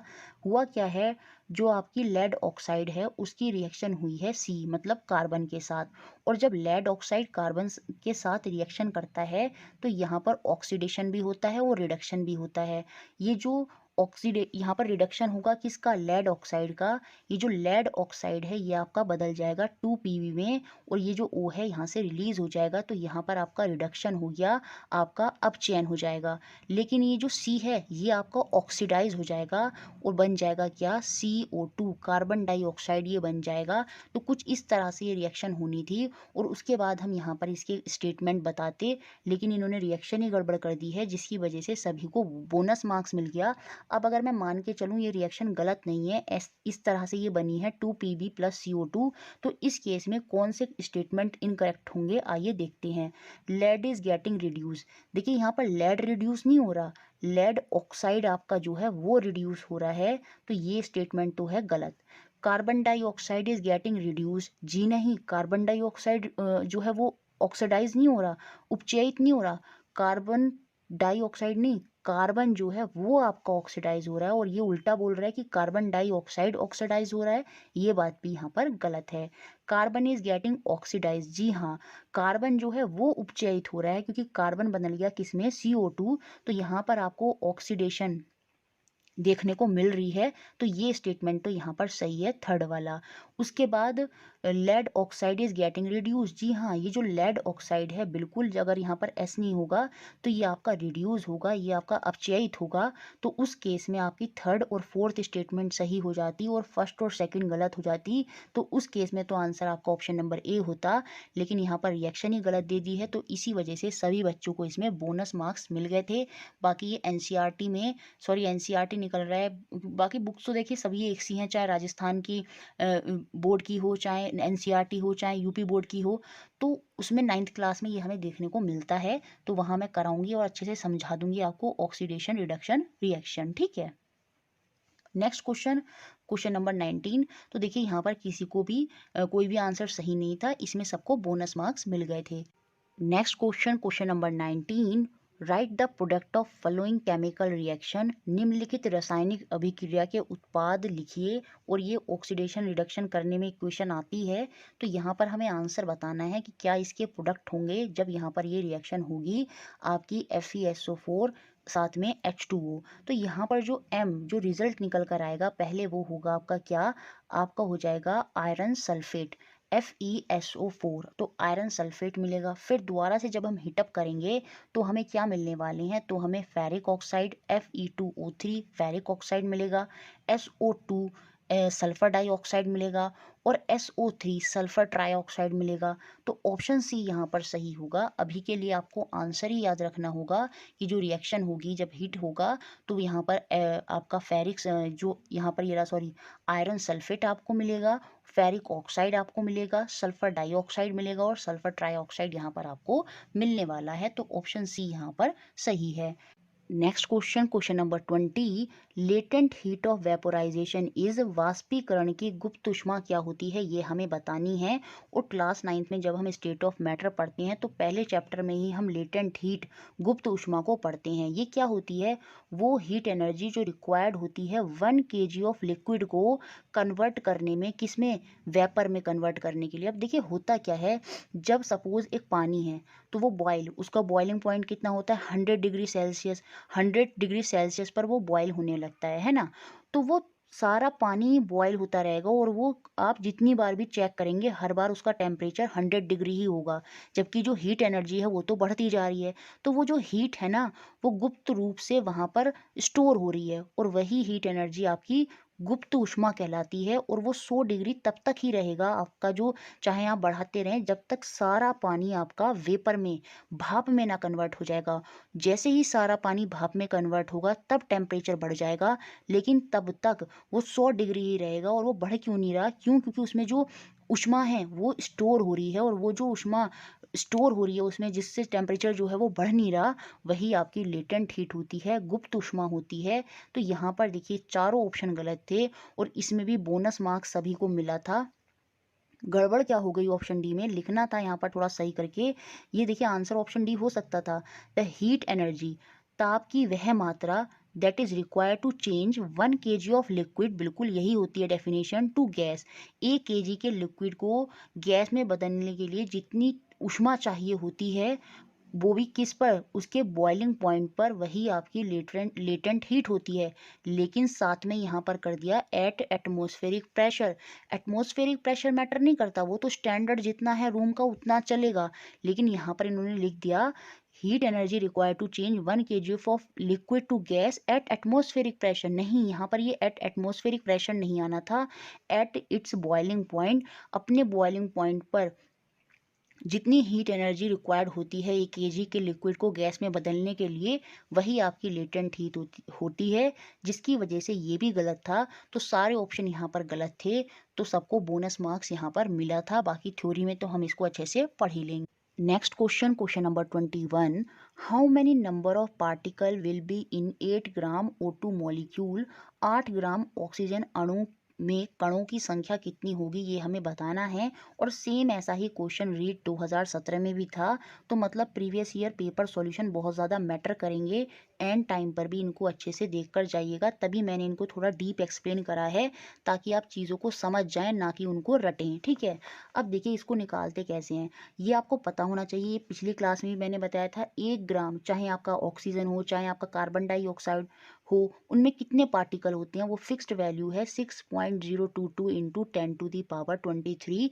ये फिक्स्ड वैल्यू है। 1 ग्राम अगर ऑक्सीजन में या कार्बन डाइऑक्साइड में या किसी भी मेटल या नॉन मेटल की मैं बात करूँ तो उसमें 1 ग्राम की अगर बात हो तो उसमें कितने पार्टिकल होते हैं, तो वो आपके 6.022 इंटू 10⁻23 होते हैं। अब ये 1 ग्राम की बात नहीं कर रहा है, ये 8 ग्राम की बात कर रहा है। तो 8 के लिए क्या होगा, 8 इंटू 6.022 इंटू 10⁻23, है ना। अब लेकिन मैंने बताया था नीचे उस मॉलिक्यूल के जिसका हमें ये नंबर ऑफ पार्टिकल बताने हैं, कणों की संख्या बतानी है, उसका एटॉमिक मास भी रखा जाता है नीचे। तो इसका एटॉमिक मास यहाँ पर क्या होगा, ऑक्सीजन का, एक ऑक्सीजन के कण की वैल्यू 16 होगी, लेकिन यहाँ पर 2 मॉलिक्यूल हैं तो 16 इंटू 2 करेंगे तो वो आपका 32 हो जाएगा एटॉमिक मास। और 8 4 जा 32, और जब मैं 4 को इससे कट करूंगी, 4 1 जा 4, 5 6, 4 5 जा 20, तो 1.5 अप्रॉक्स कुछ आ जाएगा ये। तो यहाँ पर जो आंसर होगा वो ऑप्शन नंबर बी हो जाएगा, 1.51 इंटू 10⁻23, क्योंकि वो कितना था 6.022 इंटू 10⁻23, तो वो तो 23 ही रहेगा। और वो आपका सॉल्व करके हो गया था 1.51। तो ऑप्शन बी यहाँ पर बिल्कुल सही है। Next question, question number 22। और अब हमारे ये पेडागोजी के क्वेश्चन है, काफ़ी सिंपल क्वेश्चन है। पेडागोजी के लेवल जो है वो काफ़ी आसान है as compare to CTET. Whose last step is remedial teaching. उपचारात्मक शिक्षण किसका अंतिम चरण है, तो वो आपका डायग्नोस्टिक टीचिंग का होता है। निदानात्मक शिक्षण का अंतिम चरण होता है। और अगली बार जो 2017 का रीट आया था उसमें डायग्नोस्टिक करके रेमेडियल पूछ लिया था। तो देख रहे हैं क्वेश्चन सिमिलर करते हुए आपको प्रीवियस ईयर से मिल जाएंगे। तो यहाँ पर रेमेडियल, जब हम किसी भी समस्या का उपचार कर देते हैं तो उस उपचार करने से पहले उसका लास्ट स्टेप क्या होता है, समस्या का पता लगाना। निदानात्मक शिक्षण डायग्नोस्टिक टीचिंग ही उसका अंतिम स्टेप होता है, और उसके बाद उस समस्या का हम उपचार कर देते हैं, रेमेडियल कर देते हैं। तो ऑप्शन सी यहाँ पर सही था। Next question, question number 23। Main purpose of evaluation is. मूल्यांकन का मुख्य उद्देश्य क्या होता है, हम किसी बच्चे का मूल्यांकन क्यों करते हैं, उसके अंदर की जो कमियां हैं और किस तरह से उनको ठीक करा जा सकता है, इसलिए हम बच्चे का मूल्यांकन करते हैं। तो यहाँ पर जो आंसर होगा वो ऑप्शन नंबर बी होगा, to know learner performance. Same ऐसा ही क्वेश्चन 2017 में भी था। तो प्रीवियस ईयर बहुत ज़्यादा मैटर करने वाला है, मैं फिर से बोल रही हूँ। To know learner performance and bring improvement. अधिगमकर्ता जो होता है उसकी उपलब्धि जानना और उनमें सुधार करना अगर कोई कमियां रह गई हैं, तो ऑप्शन बी यहाँ पर सही है। Next question, question number 24। Which of the following is an audio aid. निम्न में से कौन सी श्रव्य सामग्री है, तो वो सीधी सी बात है सुनने वाली कौन सी हो जाएगी, आपका ग्रामोफोन हो जाएगा, ग्रामोफोन। तो ऑप्शन सी यहाँ पर बिल्कुल सही है। Next question, question number 25। Which one of the following is co curriculum activity in science teaching. निम्नलिखित में से कौन सी क्रिया विज्ञान शिक्षण में पाठ्य सहगामी है, ये हमें बताना है साइंस के पर्सपेक्टिव में। तो सबसे बेस्ट होता है आपका साइंस फेयर, विज्ञान मेला। तो ऑप्शन बी जो है वो यहाँ पर बिल्कुल सही हो जाएगा। को कैरिकुलम एक्टिविटी, तो जब साइंस का फेयर होगा तो सीधी सी बात है वो एक्टिविटी होगी, बच्चे वहाँ पर मॉडल चार्ट वगैरह जो हैं वो बना कर लाएंगे। तो वही यहाँ पर हमारा आंसर हो जाएगा science fair. Next question, question number 26। Video अच्छी लग रही है तो प्लीज़ उसको लाइक कर दें, शेयर भी कर दें ज़्यादा से ज़्यादा, और अगर किसी ने सब्सक्राइब नहीं किया है तो प्लीज़ सब्सक्राइब भी ज़रूर कर दें। क्वेश्चन क्या है 26। Who has given taxonomy of teaching objective. CDP में आपने पढ़ाई होगा, शिक्षण उद्देश्यों का वर्गीकरण किसने दिया था, तो वो आपके ब्लूम साहब थे, BS ब्लूम। तो यहाँ पर ऑप्शन सी बिल्कुल सही है। Next question, question number 27। Father of branching programmed instruction. सांख्यिकीय अभिक्रमित अनुदेशन के जनक कौन थे, तो यहाँ पर आंसर है ऑप्शन नंबर बी, नॉर्मन ए क्रोडर। ये जो थे क्राउडर, नॉर्मन ए क्राउडर जो हैं यही आपके ब्रांचिंग प्रोग्राम इंस्ट्रक्शन के जनक हैं।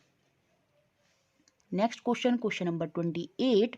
Which method is child centred. कौन सा मेथड है जिसमें बच्चा केंद्र में होता है, और ये मैंने जब मैंने सीटेट की पेडागोजी पढ़ाई थी वहाँ भी बहुत अच्छे से समझाया था। चाहे आपका प्रोजेक्ट मेथड हो, चाहे आपका प्रॉब्लम सॉल्विंग मेथड हो, चाहे आपका लेबोरेटरी प्रयोगशाला विधि हो, चाहे आपका समस्या समाधान विधि हो, चाहे प्रोजेक्ट विधि हो, ये कोई सा भी मेथड हो, इन सब में चाइल्ड ही सेंटर में होता है, बच्चा ही केंद्र में होता है। बाकी जो लेक्चर विधि होती है उसमें टीचर केंद्र में होता है। तो यहाँ पर आंसर है ऑल ऑफ दीज, इनमें से सभी। Next question, question number 29. Science is an attempt to make a chaotic diversity of our sense experiences correspond to logically uniform system of thought. Above mentioned definition of science is given by हमारे ज्ञान अनुभूतियों की अस्त व्यस्त, इसे ही हम chaotics बोलते हैं, अस्त व्यस्त विभिन्नता डाइवर्सिटी को एक तर्कपूर्ण विचार प्रणाली निर्मित करने के प्रयास को ही हम विज्ञान कहते हैं। ये बात किसने कही है? तो ये एल्बर्ट आइंस्टीन ने कही है। तो ऑप्शन बी यहाँ पर बिल्कुल सही है। Next question, last question, question number 30 जो एग्जाम में पूछा गया, which one of the flowing activity is action verbs. निम्न में से कौन सी क्रिया कार्य सूचक क्रिया है कि जहां पर बच्चा कुछ कार्य कर रहा है, कुछ एक्शन कर रहा है। देखिए जब बच्चा देखेगा तो उसमें तो वो कुछ कार्य नहीं कर रहा।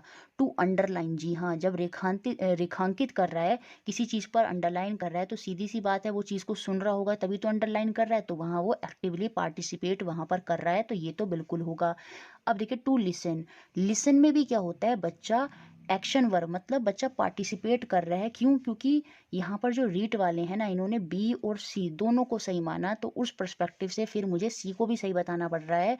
टू नो, जानने में तो कुछ नहीं होगा क्योंकि जानना में बच्चा एक्टिवली पार्टिसिपेट नहीं कर रहा, सिर्फ कोई बात पूछ रहा था उसका जवाब उसको मिल गया। लेकिन यहाँ पर बेस्ट आंसर तो टू अंडरलाइन ही होगा। बाकी टू लिसन, सुनने को भी इन्होंने कार्य सूचक क्रिया के अंदर रखा है, तो बी और सी यहाँ पर दोनों के दोनों सही हैं। तो इस तरह से ये हमारा रीट 2015 का पेपर सॉल्यूशन। अब हम देखेंगे रीट 2012 का प्रीवियस ईयर पेपर। जैसे हमने 2015 का देखा, उसके बाद जो रीट का एग्ज़ाम हुआ था वो आपका 2012 में हुआ था। तो चलिए देखते हैं 2012 का रीट का पेपर सॉल्यूशन। पहला क्वेश्चन जो एग्जाम में पूछा गया वो ये था, example of fibrous root is, रेशेदार मूल का उदाहरण हमें यहाँ पर बताना था। और ये मैंने आपको पहले भी पढ़ाया है सी टेट में। हमारी दो तरह की जड़ें रूट होती हैं, एक आपकी होती हैं टैप रूट और एक होती हैं आपकी फाइब्रस रूट। ये जो टैप रूट होती हैं इनको हम हिंदी में मूसलाधार जड़ें बोलते हैं, और ये जो फाइब्रस रूट होते हैं इनको हम रेशेदार या अपस्थानिक जड़ें बोलते हैं। ये जो टैप रूट होती है ना, इसमें क्या होता है, एक मेन जड़ होती है और छोटी छोटी ब्रांचेस जो हैं उसमें निकली हुई होती हैं, जैसे गाजर मूली हो गए, कैरेट और रेडिश हो गए, वो आपका टैप रूट का ही उदाहरण है। लेकिन अगर मैं फाइब्रस रूट की बात करूं तो उसमें रेशेदार गुच्छे जैसी जड़ी हुई होंगी, गुच्छे वाली जड़ें होती हैं। और ये गुच्छे वाली जड़ें हमें देखने को किस में मिलती हैं, ये हमें वीट के पौधे में, गेहूं के पौधे में, है ना, घास जो होती है, ग्रास का जो पौधा होता है उसमें हमें देखने को मिलती है। और ये हमें मेज़ जो मक्का होता है उसके पौधे में भी हमें ये देखने को मिलती हैं फाइब्रस रूट। तो यहाँ पर जो एग्जाम्पल हो जाएगा रेशेदार मूल का वो ऑप्शन सी होगा, मेज़, मक्का। नेक्स्ट क्वेश्चन देखते हैं, question number 2, communicable disease cholera is caused by, संक्रमण रोग हैजा होने का कारण क्या है। देखिए कम्युनिकेबल डिजीज, जो संक्रमण रोग होते हैं वो रोग होते हैं जो हमें किसी पर्सन के कांटेक्ट में आने से, या किसी का पानी पी लिया, या किसी आसपास एयर के कांटेक्ट में आने से, जब हम किसी के भी कांटेक्ट में आते हैं, चाहे वो पर्सन हो, चाहे वो एनिमल हो, चाहे कोई वो इंसेक्ट हो, जैसे आपका वो हो गया मॉस्किटो, मच्छर वगैरह, चाहे वो पानी हो या आपके आसपास की हवा हो, जब इन सब चीज़ों के कांटेक्ट में आके हमें कोई बीमारी हो जाती है तो वो आपकी कम्युनिकेबल डिजीज़ होती है, संक्रमण रोग होता है। और इसके एग्जाम पर आके कॉलेरा, मलेरिया, ये सब क्या होते हैं, ये संक्रमण रोग हैं जो हमें किसी दूसरे व्यक्ति या उसके, टाइफाइड हो गया, ये सब हमारे संक्रमण ही होते हैं, या तो हमारे किसी व्यक्ति के थ्रू या हम उसका पानी वगैरह या किसी हवा के कांटेक्ट के थ्रू जब हमें कोई बीमारी हो जाती है तो वो आपकी कम्युनिकेबल डिजीज़ होती है।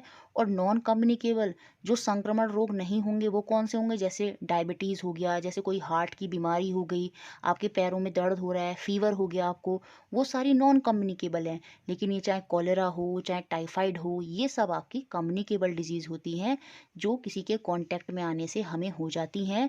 तो ये जो कॉलेरा है, हैज़ा है, इसमें क्या होता है, लूज मोशन, वॉमिटिंग होने लगती है, ये हमारी आंतों को प्रभावित करता है, इंटेस्टाइन को प्रभावित करता है। तो कौन से बैक्टीरिया की वजह से होता है, तो कौन सा बैक्टीरिया ये रेस्पॉन्सिबल होता है कॉलेरा के लिए, तो वो होता है option number D, vibrio cholerae. Vibrio cholerae bacteria की वजह से हमें कॉलेरा जो है वो हो जाता है।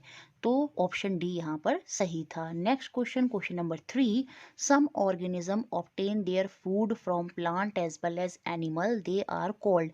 कुछ जीव जंतु पेड़ पौधों और जंतुओं से अपना भोजन ग्रहण करते हैं, उन्हें हम क्या कहते हैं? हम ह्यूमन भी ऐसे ही होते हैं, कुछ तो हम वेजिटेबल वगैरह खाते हैं और कभी हम नॉन वेजिटेरियन फूड खाते हैं तो वो हमें एनिमल से मिलता है। तो ये जो हम फूड ले रहे हैं प्लांट और एनिमल से, तो इस कैटेगरी के जो ऑर्गेनिज्म हैं, जो जंतु हैं, वो क्या कहलाते हैं? वो आपके ओमनीवोरस कहलाते हैं, सर्वहारी होते हैं, जो प्लांट को भी खाते हैं और एनिमल को भी खाते हैं। तो ऑप्शन ए यहाँ पर बिल्कुल सही है। Next question, question number 4, penicillin is obtained from. Penicillin नामक जो औषधि है ये प्राप्त की जाती है किससे? ये फंगाई से प्राप्त होती है, कवक से प्राप्त होती है। तो ऑप्शन नंबर सी यहाँ पर बिल्कुल सही है। और ये जो पेनिसिलिन होती है ये एंटीबायोटिक होती है जिसको हम लेते हैं बहुत सारे जो हमारी बॉडी में डिजीज हो जाते हैं उनसे लड़ने के लिए। ये जो पेनिसिलिन है एक एंटीबायोटिक है जो बैक्टीरिया से लड़ने में मदद करती है। तो ये पेनिसिलिन कैसे बनाई गई है? ये फंगाई कवक से बनाई गई है। तो ऑप्शन सी यहाँ पर बिल्कुल सही है। Next question, question number 5, the transformation of larva into adult frog is known as metamorphosis. The metamorphosis is regulated by. ये सीटेट में भी बहुत बार क्वेश्चन पूछा गया है। मेंढक के लार्वा का वयस्क से रूपांतरण होकर कायांतरण उसको कायांतरण कहते हैं। ठीक है, ये कायांतरण का नियम होता है क्या? देखिए ये किससे रेगुलेट होता है? देखिए होता क्या है, मैं आपको समझा देती हूँ। एक छोटा टैडपोल, जो फ्रॉग का छोटा बच्चा होता है वो टैडपोल होता है और वो फ्रॉग में कन्वर्ट हो जाता है। जब ये टैडपोल होता है ना तो इसकी शेप बहुत अलग होती है, लेकिन जब ये मेंढक फ्रॉग बन जाता है तो शेप बहुत अलग हो जाती है। तो इस तरह का जो ट्रांसफॉर्मेशन हो रहा है लार्वा का एडल्ट फ्रॉग में, इसी को हम कायांतरण बोलते हैं, जिसमें एक सब्सटेंस बचपन में तो कुछ और दिखता है लेकिन वो बड़े होकर कुछ और बन गया, तो वो आपका कायांतरण है। और ये जो कायांतरण है ये तभी हो पाएगा पानी के अंदर जब उसमें क्या होगा? आयोडीन होगा। और आयोडीन उनको क्यों चाहिए होता है? क्यों? क्योंकि वो उनकी ग्रोथ में मदद करता है। तो थायरॉक्सिन हार्मोन, ये थायरॉक्सिन हार्मोन जो होता है यही एक टैडपोल को किस में कन्वर्ट करता है? आपका फ्रॉग में कन्वर्ट करता है। इसलिए क्वेश्चन ये भी बन जाता है कि जिस पानी में फ्रॉग टैडपोल जो है वो फ्रॉग बन रहा है तो उस पानी में क्या होना चाहिए प्रचुर मात्रा में? उस पानी में आयोडीन होना चाहिए। क्यों? क्योंकि ये जो इनका डेवलपमेंट हो रहा है, ये जो ग्रोथ हो रही है इनके अंदर, वो किससे होती है? वो थायरॉक्सिन हार्मोन से होती है। ऑप्शन ए यहाँ पर सही होगा। और इसके लिए क्या चाहिए होता है? उनको आयोडीन चाहिए होता है। और ये थायरॉक्सिन हार्मोन ही एक टैडपोल को किस में कन्वर्ट करेगा? फ्रॉग में, मेंढक में कन्वर्ट करेगा। और यही आपका मेटामॉर्फिसिस कायांतरण होता है। नेक्स्ट क्वेश्चन, क्वेश्चन नंबर 6 जो एग्जाम में पूछा गया, fuel deposit in large quantity under the ocean sea bed is called.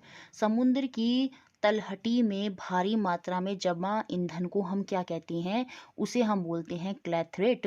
तो ऑप्शन ए यहाँ पर बिल्कुल सही होगा। ये याद करने वाली बात थी। जो फ्यूल हमारा ईंधन लार्ज अमाउंट हमारे ओशन के सी बेड में डिपॉजिट होता है उसे हम क्लैथरेट बोलते हैं। तो ऑप्शन ए यहाँ पर बिल्कुल सही है। नेक्स्ट क्वेश्चन, क्वेश्चन नंबर 7, और मैं इसको यहीं अच्छे से एक्सप्लेन कर दूंगी ताकि इस तरह का अगर क्वेश्चन आए तो आप उसको आसानी से कर दें। An object is placed between two plane mirror kept at 50 degree angle, how many image of object will form in the plane mirror।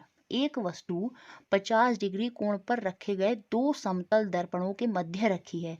दो प्लेन मिरर हैं और वो इस तरह से हैं, 50 डिग्री के कोण पर रखी गई है एक ऑब्जेक्ट दो प्लेन मिरर के बीच में। तो हमें बताना है समतल दर्पण, ये जो समतल दर्पण है प्लेन मिरर है, इनमें वस्तु जो ऑब्जेक्ट है उसकी कितने इमेज, कितने प्रतिबिंब बनेंगे, ये हमें बताना है। और इसको बताने के लिए एक फॉर्मूला होता है जो आपको याद रखना है। एन माने क्या होगा? नंबर ऑफ इमेज, कितनी इमेज बनेंगे, कितने प्रतिबिंब बनेंगे। उसके लिए फॉर्मूला होता है 360 डिवाइडेड बाय जितना एंगल दिया है, और एंगल हमें कितना दिया था? 50 डिग्री। और जब हम इसको डिवाइड करेंगे तो ये 0 से 0 कट हो जाएगा, 5 7 ज़ा 35 पॉइंट आ जाएगा और 5 2 ज़ा 10।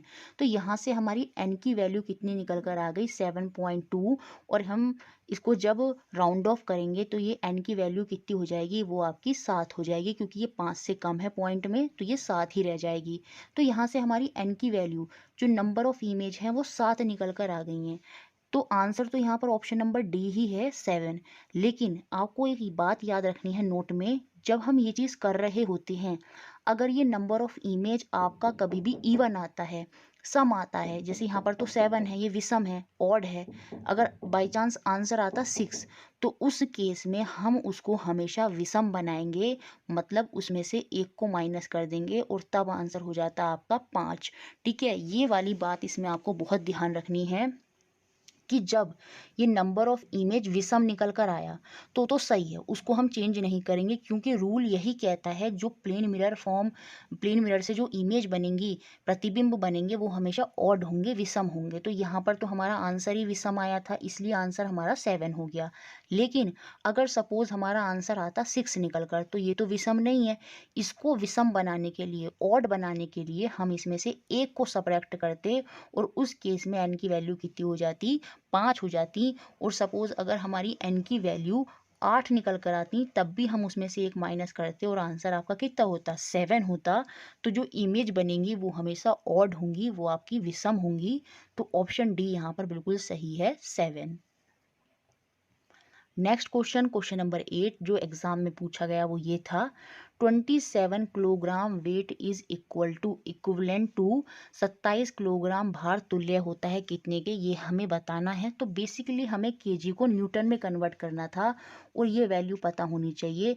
1 केजी में 9.1 न्यूटन अप्रॉक्स माने जाते हैं। तो याद रखेंगे 1 केजी में 9.81 न्यूटन होते हैं और ये हमसे 27 केजी में पूछ रहा है, तो 27 इंटू 9.81 कर देंगे। आप इसकी मल्टीप्लाई करके देखिएगा तो जो आपको आंसर है वो लगभग ऑप्शन सी के बराबर मिल जाएगा, 264.6 न्यूटन। तो ऑप्शन सी यहाँ पर बिल्कुल सही होगा। जितने भी केजी को न्यूटन में करने के लिए बोले, बस आपको मल्टीप्लाई करनी है 9.81 से उसकी, और आपको आपका आंसर मिल जाएगा। Next question, question number 9, noise intensity greater than dash is painful for human body. Dash से अधिक प्रबलता का शोर मानव शरीर के लिए कष्टदायक है। कितनी प्रबलता का शोर आप सुनेंगे जिससे आपके कानों में दर्द होने लगेगा या वो आपकी ह्यूमन बॉडी के लिए अच्छा नहीं होगा? तो वो होता है 80 डेसिबल या 85 डेसिबल भी कहीं कहीं लिखा होता है। 80 या 85 से ऊपर डेसिबल की लाउडनेस है ना, प्रबलता का शोर अगर आप सुनेंगे तो आपके ईयर के लिए वो अच्छा नहीं होगा। तो याद रखिए यहाँ पर आंसर हो गया आपका ऑप्शन नंबर डी। बाकी देखिए जो हम मरमरिंग करते हैं, छोटी छोटी फुसफुसाहट करते हैं, वो लगभग 30 डेसिबल वाली प्रबलता का शोर होता है। और जिसमें हम नॉर्मली बात कर रहे होते हैं आराम से, जैसे तेज़ आवाज़ में, तो वो आपका 60 डेसिबल होता है। उसकी प्रबलता कितनी होती है, 60 डेसिबल होती है। लेकिन 80 से ऊपर 85 85 डेसिबल की जो प्रबलता का शोर है, अगर हम वो सुनते हैं तो वो हमारे ह्यूमन बॉडी के लिए अच्छा नहीं होता। तो आंसर यहाँ पर ऑप्शन नंबर डी है। और अगर 120 डेसिबल से ज़्यादा की प्रबलता का शोर, वहाँ पर जो इंटेंसिटी है अगर वो 120 डेसिबल से ज़्यादा है, तो उस केस में आपके जो ईयर हैं वो हैंड टू हैंड ख़राब हो सकते हैं। तो 80 डेसिबल या उससे ऊपर की साउंड जो है वो अच्छी नहीं होती। और याद रखेंगे जो लाउडनेस होती है, प्रबलता होती है, उसका एसआई यूनिट ही क्या होता है, डीबी, डेसिबल होता है, ये आपको याद रखना है। और फ्रीक्वेंसी का एसआई यूनिट क्या होता है, वो आपका हर्ट्स होता है। ठीक है। और देखिए एक चीज़ और मैंने कल गड़बड़ कर दी थी, ध्यान नहीं रहा बताते बताते, वो जो न्यूटन लिखा था कि 1 न्यूटन में कितने डाइन होते हैं, तो 10⁵ डाइन था। लेकिन वो जो मैंने जल्दी जल्दी में बोल दिया कि वो जो डाइन है वो वर्क का यूनिट है, नहीं, डाइन जो होता है वो और ये जो न्यूटन है, ये दोनों के दोनों आपके फोर्स के ही यूनिट होते हैं। ये एसआई में होता है और ये सीजीएस में होता है डाइन। वर्क का यूनिट तो आपका जूल होता है या फिर अर्ग होता है। तो उस चीज़ को आप बोलते हुए जो मैंने गलत बोल दिया था वो मैंने यहाँ पर अब क्लेरिफाई आपका कर दिया है। ठीक है। नेक्स्ट क्वेश्चन देखते हैं, क्वेश्चन नंबर 10 जो आपका पूछा गया एग्जाम में वो क्या था, property of solid matter in which material is directly change into gaseous state without undergoing into liquid state is known as. Class 9th में हम ये पढ़ते हैं पहले ही चैप्टर में, ठोस पदार्थों का वह गुण जिसमें ठोस पदार्थ बिना द्रव की अवस्था में बदले सीधे गैसीय अवस्था में परिवर्तित हो जाता है, उसे हम क्या बोलते हैं, उसे हम सब्लिमेशन ही बोलते हैं, ऊर्ध्वपातन ही बोलते हैं। तो ऑप्शन ए यहाँ पर बिल्कुल बिल्कुल सही है। देखिए, जैसे कोई सपोज़ आपके पास कोई मेटल है जिसको आपने जलाया, है ना? या मतलब कुछ भी हीट अप करा, उसमें क्या हुआ वो लिक्विड में ना बदल कर सीधी गैस बन गई। तो वही स्टेट जब कोई सॉलिड मैटर डायरेक्ट क्या होता है लिक्विड में ना बदल कर सीधा गैस में बदल जाता है, तो वो आपका क्या कहलाता है? वो आपका सब्लिमेशन होता है। तो ऑप्शन ए यहाँ पर बिल्कुल सही है। नेक्स्ट क्वेश्चन, क्वेश्चन नंबर 11 जो एग्जाम में पूछा गया, बहुत सिंपल क्वेश्चन है और ये सीटेट में भी हमने बहुत बार करा है। Which of the following planet do not have natural satellite? निम्नलिखित में से किस ग्रह के प्राकृतिक उपग्रह नहीं हैं? तो ऐसे हमारे दो ग्रह हैं, एक तो है आपका वीनस और एक है आपका मरकरी। तो मरकरी और वीनस, शुक्र और बुध, ये दो प्लैनेट ऐसे हैं, दो ग्रह ऐसे हैं जिनका कोई अपना नेचुरल सैटेलाइट प्राकृतिक उपग्रह नहीं होता। तो ऑप्शन डी यहाँ पर बिल्कुल सही है। देखिए, सबसे ज़्यादा उपग्रह प्राकृतिक उपग्रह किसके होते हैं? वो आपके सैटर्न के होते हैं। किसके होते हैं? शनि के होते हैं। और अर्थ के कितना उपग्रह है प्राकृतिक? वो एक ही है। वो कौन सा है? वो मून है। मार्स के दो प्राकृतिक उपग्रह होते हैं, फोवोस और डीमोस। ठीक है, तो ये याद रखने हैं आपको अच्छे से। Next question, question number 12, who invented laser? Laser की खोज किसने की थी, ये हमें बताना है। तो थियोडोर मैमेन, जो थियोडोर मैमेन है, इन्होंने ही सबसे पहले लेज़र की खोज की थी। तो ऑप्शन सी यहाँ पर बिल्कुल सही होगा। अब कमेंट बॉक्स में आप मुझे बताएंगे कि लेज़र की फुल फॉर्म क्या होती है। ये एग्जाम में आने वाले में पूछी जा सकती है। आपको नहीं पता है तो आप नेट से सर्च करेंगे और फिर कमेंट बॉक्स में लिखेंगे, ताकि वो आपको याद हो जाए फ्यूचर के लिए भी। तो लेज़र की फुल फॉर्म आपको कमेंट बॉक्स में लिखनी है और यहाँ पर जो आंसर था वो ऑप्शन नंबर सी था। नेक्स्ट क्वेश्चन, क्वेश्चन नंबर 13 जो एग्जाम में पूछा गया, which of the flowing metal exist in liquid state at room temperature? निम्नलिखित में से कौन सी धातु कमरे के ताप पर द्रव अवस्था में पाई जाती है? तो कौन सा मेटल है, कौन सा धातु है? देखिए, जो मेटल होते हैं नॉर्मली सॉलिड होते हैं, वो तन्य होते हैं, है ना, आसानी से बीट करने पर फैल जाते हैं, जैसे एल्युमिनियम हो गया, आयरन हो गया।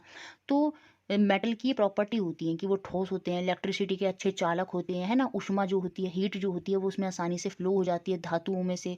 लेकिन ये जो मरकरी होता है ना, ये लिक्विड होता है। क्या होता है? ये एक्सेप्शन है, ये सॉलिड स्टेट में नहीं होता, ये आपका लिक्विड होता है रूम टेम्परेचर पर। तो यहाँ पर जो आंसर होगा वो ऑप्शन नंबर बी ही होगा, आपका मरकरी। और यही मरकरी आपके थर्मोमीटर, जो क्लिनिकल थर्मामीटर होते हैं, डॉक्टरी तापमापी होते हैं, उनके अंदर भी मरकरी ही होता है। Next question, question number 14, example of thermosetting plastic is? और ये हमने सीटेट साइंस में बहुत बार करा था। थर्मोसेटिंग प्लास्टिक के उदाहरण कौन सा होता है? तो ऑप्शन सी यहाँ पर सही हो जाएगा, मेलामाइन और बेकेलाइट। दो बताए थे थर्मोसेटिंग प्लास्टिक, वो कौन से होते हैं? मेलामाइन और बेकेलाइट। देखिए, दो तरह की प्लास्टिक होती है, एक होते हैं थर्मोसेटिंग प्लास्टिक और एक खाली होती है थर्मोप्लास्टिक। थर्मोप्लास्टिक तो नॉर्मली प्लास्टिक हो जाएगी, देखिए पॉलिथीन, पीवीसी, पीईटी, ये सारे के सारे उदाहरण हैं किसके? थर्मोप्लास्टिक के।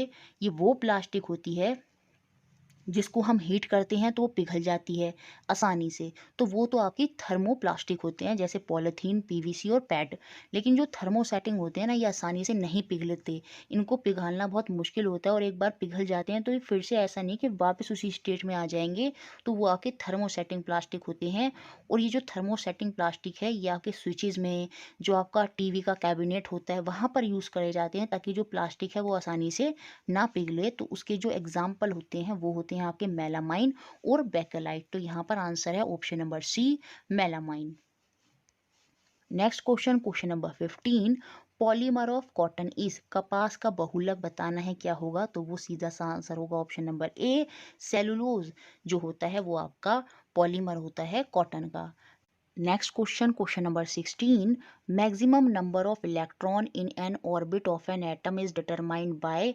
परमाणु की किसी कक्षा में अधिकतम इलेक्ट्रॉनों की संख्या हम कैसे ज्ञात करते हैं? तो उसके लिए सिंपल सा फॉर्मूला होता है ऑप्शन नंबर बी, 2n²। इस फॉर्मूले को रखकर हम पता करेंगे कि किसी ऑर्बिट में, किसी कक्षा में कितने मैक्सिमम नंबर ऑफ इलेक्ट्रॉन हो सकते हैं। और ये n होता है यहाँ पर ऑर्बिट नंबर, उस कक्षा की संख्या। तो ये हम बाद में और डिटेल में पढ़ेंगे, फिलहाल आप आंसर याद रखें option number B, 2n²। Next question, question number 17 काफ़ी इजी है। Which of the following gas is responsible for green house effect? निम्नलिखित में से कौन सी गैस पौधा घर प्रभाव के लिए उत्तरदायी है? सीधा सा आंसर होगा आपका CO2, carbon dioxide, water vapour, methane. ये सारी की सारी ग्रीन हाउस इफेक्ट गैस ही होती हैं जो पृथ्वी के ताप को बढ़ाती हैं। तो ऑप्शन ए यहाँ पर बिल्कुल सही है, CO2 that is carbon dioxide. Next question, question number 18 जो एग्जाम में पूछा गया वो ये था, atomic number and mass number of element are 98 and 251 respectively. The number of electron, proton and neutron in an element will be. किसी तत्व का परमाणु क्रमांक और उसका द्रव्यमान संख्या जो है वो 98 और 251 है। तो इसमें इलेक्ट्रॉन, प्रोटॉन और न्यूट्रॉनों की संख्या क्या होगी ये हमें बतानी है। मैं यहाँ पर ही अच्छे से समझा दूंगी ताकि अगर ऐसा क्वेश्चन दोबारा आए तो आप आसानी से बता दो। सपोज कोई एलिमेंट है यहाँ, तो वो एलिमेंट तो बीच में रखा जाता है। उस एलिमेंट का जो एटॉमिक नंबर होता है, जैसे यहाँ पर उस एलिमेंट का एटॉमिक नंबर जो उसकी परमाणु क्रमांक है वो कितना बताया 98, तो उसको तो हम नीचे रखेंगे इधर, ठीक है। उसके बाद जो इसका मास नंबर होता है किसी भी एलिमेंट का, द्रव्यमान संख्या होती है वो हमारी ऊपर रखी जाती है यहाँ पर, तो ये 251 हो जाएगा, ठीक है। तो अब सपोज इसको ऐसे समझते हैं, ये एक्स आपका एलिमेंट है, तो नीचे तो हम क्या रखेंगे एटॉमिक नंबर, वो क्या दिया है क्वेश्चन में 98, और इसका एटॉमिक मास, द्रव्यमान संख्या कितनी दी है इस एलिमेंट की 251। और अब हमें पता करना है क्या कि इसमें कितने इलेक्ट्रॉन, प्रोटॉन और न्यूट्रॉन हैं। तो पहली बात तो आपको ये पता होनी चाहिए, नंबर ऑफ इलेक्ट्रॉन और नंबर ऑफ प्रोटॉन जो होते हैं वो आपके बराबर होते हैं, और नंबर ऑफ इलेक्ट्रॉन वही होते हैं जो आपका एटॉमिक नंबर होता है, जो परमाणु क्रमांक होता है। और यहाँ पर परमाणु क्रमांक कितना है, वो आपका 98 है। तो नंबर ऑफ इलेक्ट्रॉन, जो नंबर ऑफ इलेक्ट्रॉन हो जाएंगे वो भी आपके कितने हो जाएंगे 98 हो जाएंगे। अब नंबर ऑफ इलेक्ट्रॉन 98 हो गए, और मैंने आपको ये बात बता दी कि जो इलेक्ट्रॉन है और प्रोटॉन है वो समझ लीजिए भाई भाई हैं, दोनों सेम होंगे। तो प्रोटॉन भी क्या है, वो भी आपका 98 ही होगा। तो इलेक्ट्रॉन की वैल्यू तो एटॉमिक नंबर हो गया 98, प्रोटॉन भी उतने ही होते हैं जितने इलेक्ट्रॉन होते हैं। तो अब मुझे प्रोटॉन भी पता चल गए, वो भी मेरे 98 हैं। अब मुझे क्या पता करना है, मुझे अपने न्यूट्रॉन पता करने हैं। ये जो मास नंबर होता है ना, जो ऊपर लिखा था 251, द्रव्यमान संख्या, ये सम होती है किस किस का, प्रोटॉन का और न्यूट्रॉन का। किसका, प्रोटॉन का और न्यूट्रॉन का। इलेक्ट्रॉन तो मुझे यहाँ से पता चल गया 98, और सेम उतने ही प्रोटॉन होंगे 98, वो भी पता चल गया। अब मुझे पूरा टोटल पता है 251, और इसमें मुझे प्रोटॉन की संख्या पता चल गई है कितनी है 98। और अब मुझे अगर न्यूट्रॉन की संख्या पता करनी है तो मैं क्या करूँगी, 251 में से 98 को माइनस कर दूंगी, तो वो मुझे पता चल जाएगी कितनी हो जाएगी 153। तो आंसर यहाँ पर होगा ऑप्शन नंबर ए। जो मेरे इलेक्ट्रॉन होंगे वो तो आपका एटॉमिक नंबर 98 उतने ही होंगे, प्रोटॉन भी इलेक्ट्रॉन के बराबर होते हैं तो वो भी 98 होंगे, और न्यूट्रॉन क्या हो जाएंगे, क्योंकि मास नंबर जो होता है वो प्रोटॉन और न्यूट्रॉन का सम होता है, और प्रोटॉन मुझे पता चल गया 98 है, 98 plus n is equal to 251 के बराबर रखेंगे, और 251 में से जब 98 माइनस करेंगे तो आपको कितना मिल जाएगा, 153 मिल जाएगा, और वही आपके न्यूट्रॉनों की संख्या हो जाएगी। तो ऑप्शन नंबर ए जो है वो यहाँ पर बिल्कुल सही है। नेक्स्ट क्वेश्चन, क्वेश्चन नंबर 19 अच्छा क्वेश्चन है और नॉर्मल क्वेश्चन है, किसी और एग्जाम में भी नॉर्मली देखने को मिल सकता है ये question. Which of the following is used as artificial smoke और cloud at film and drama stage?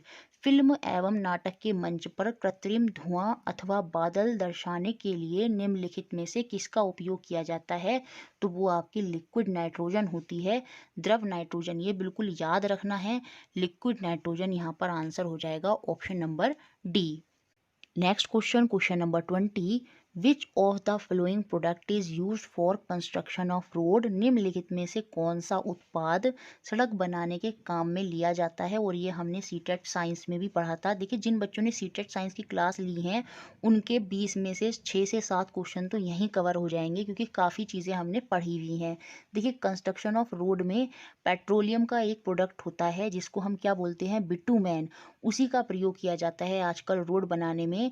पहले समय में कोल तार का प्रयोग उपयोग होता था, लेकिन अब एक पेट्रोलियम का जो उत्पाद होता है बिटुमेन, उसका प्रयोग किया जाता है आपका क्या बनाने में, रोड्स को बनाने में। तो ऑप्शन बी यहाँ पर बिल्कुल सही है। देखिए पेट्रोलियम जो होता है उससे हमें पेट्रोल मिलता है, डीजल मिलता है, केरोसिन मिलता है, हमें वैक्स मिलती है, पैराफिन वैक्स। ये जो पैराफिन है ना, ये भी हमें पेट्रोलियम से ही मिलती है। और ये जो बिटुमेन है ये भी एक पेट्रोलियम का ही प्रोडक्ट है। लेकिन ये जो कोक है, ये जो कोक है ना, ये आपका एक कोयले का उत्पाद होता है, कोल का उत्पाद होता है कोक। और उसी में आपका आता है कोलतार, जो कि आपका कोयला या कोल का उत्पाद होता है। और उस कोलतार से ही नेफ्थलीन की बॉल बनाई जाती हैं। क्या? नेफ्थलीन की बॉल बनाई जाती हैं, जो आपके कीड़े मकोड़ों को भगाने में उपयोग होती हैं, मौत को भगाने में उपयोग होती हैं, नेफ्थलीन की बॉल। और ये नेफ्थलीन की बॉल आपको कोलतार से मिलती हैं, जो कि आपका कोल का उत्पाद है, कोल का एक प्रोडक्ट है। तो यहाँ पर तो आंसर आपका ऑप्शन नंबर बी था। Next question, question number 21। और अब ये हमारे पेडागोजी के क्वेश्चन शुरू हो गए हैं, जिसमें पहला क्वेश्चन है, science is the investigation and interpretation of event और phenomenon that occur in natural environment and within our own body. अब mention definition of science is given by. विज्ञान नैसर्गिक वातावरण एवं हमारे अपने शरीर में घटित घटना एवं वार्तांत का अनुसंधान एवं व्याख्यान है।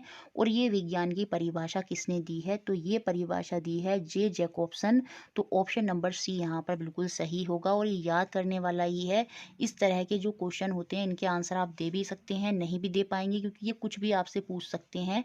तो यहाँ पर तो आंसर आपका जे जैकोब्सन था, option number C. Next question जो पूछा गया आपका पेडागोजी से वो ये था, who establish the Indian parliamentary and scientific committee for improvement of science teaching. विज्ञान शिक्षण में सुधार के लिए इंडियन पार्लियामेंट एवं साइंटिफिक कमेटी की स्थापना किसके द्वारा की गई थी? अच्छा क्वेश्चन है। तो ये स्थापना की गई थी जवाहरलाल नेहरू के द्वारा। तो ऑप्शन ए यहाँ पर बिल्कुल सही है। Next question, question number 23। Which of the following method is used for teaching science in present era of technology. वर्तमान तकनीकी युग में निम्नलिखित में से कौन सी प्रविधि विज्ञान शिक्षण के लिए उपयोगी होगी? साइंस इस मॉडर्न एरा में किसके बेसिस पर हो सकती है? कंप्यूटर असिस्ट टीचिंग के बेसिस पर, कंप्यूटर सहित शिक्षण के द्वारा हम साइंस को और अच्छे तरीके से पढ़ा सकते हैं। तो ऑप्शन नंबर सी जो है वो यहाँ पर बिल्कुल सही है। नेक्स्ट क्वेश्चन, क्वेश्चन नंबर 24 जो एग्जाम में पूछा गया, which of the following is related to psychomotor objective. निम्नलिखित में से कौन सा पद गत्यात्मक उद्देश्य के अंतर्गत आता है? तो यहाँ पर जो आंसर होगा वो आपका ऑप्शन नंबर बी होगा, प्रत्यक्षीकरण, परसेप्शन, किसी भी चीज को निष्कर्ष पर पहुंचना, है ना। साइकोमोटर में यही तो होता है, जो भी हम आप अपनी खोज करते हैं उनमें हम कुछ ना कुछ पता लगाते हैं, परसेप्शन करते हैं। तो प्रत्यक्षीकरण ही जो है वो साइकोमोटर में एक ऑब्जेक्टिव होगा, जहां हम कोई भी क्रिया कर रहे होते हैं, एक्टिविटी कर रहे होते हैं, उसमें हमारा मेन उद्देश्य यही होता है कि हम किसी निष्कर्ष पर पहुंचे, कुछ प्रत्यक्षीकरण हम करें, कोई चीज हम अनुमान लगाएं। तो वही होगा ऑप्शन नंबर बी यहाँ पर बिल्कुल सही होगा, perception. Next question, question number 25। और इसको इन्होंने गलत क्वेश्चन माना, और जिसमें क्या हुआ, सभी बच्चों को बोनस मार्क्स जो हैं वो आपके दे दिए गए। ठीक है। नेक्स्ट क्वेश्चन, क्वेश्चन नंबर 26 जो एग्जाम में पूछा गया वो ये था, which of the following method is not child centred method. देख रहे हैं पेडागोजी के काफी क्वेश्चन क्या हो रहा है, रीट एग्जाम में एज इट इज रिपीट होते हैं, थोड़ा सा चेंज कर कर। इससे पहले पेपर में हमने पढ़ा था कि कौन सा चाइल्ड सेंटर्ड मेथड है, तो वहां पर प्रोजेक्ट विधि, लेबोरेटरी, डोमोनेस्ट्रेशन, ये सारे के सारे चाइल्ड सेंटर थे। लेकिन जो चाइल्ड सेंटर नहीं होगा वो कौन सा होता है, उस क्लास में भी मैंने बताया था, वो आपका लेक्चर मेथड होता है, व्याख्यान विधि होती है। क्योंकि इसमें टीचर बोल रहा होता है और बच्चा सिर्फ सुन रहा होता है, और वो एक्टिवली पार्टिसिपेट नहीं करता, जिसकी वजह से वो उसमें एक्टिवली इन्वॉल्व नहीं होता। तो लेक्चर मेथड में साइंस सेंटर, वो बच्चा सेंटर में नहीं होता, चाइल्ड सेंटर में नहीं होता, टीचर वहां पर सेंटर में नहीं होता है। तो नॉट चाइल्ड सेंटर मेथड कौन सा हो जाएगा? ऑप्शन नंबर ए यहाँ पर सही हो जाएगा आपका लेक्चर मेथड, व्याख्यान विधि। Next question, question number 27, which of the following is not a demerit of project method? निम्नलिखित में से कौन सा प्रोजेक्ट पद्धति का दोष नहीं है, ये हमें बताना है। तो जो प्रोजेक्ट पद्धति है उसका दोष क्या नहीं। देखिए प्रोजेक्ट पद्धति में हमें बच्चों को इकट्ठा करना होता है, प्रोजेक्ट होता है, प्लानिंग होती है, फिर हम निष्कर्ष पर पहुंचते हैं, तो वो काफ़ी एक लंबा प्रोसेस है, तो कॉस्टली भी है ना।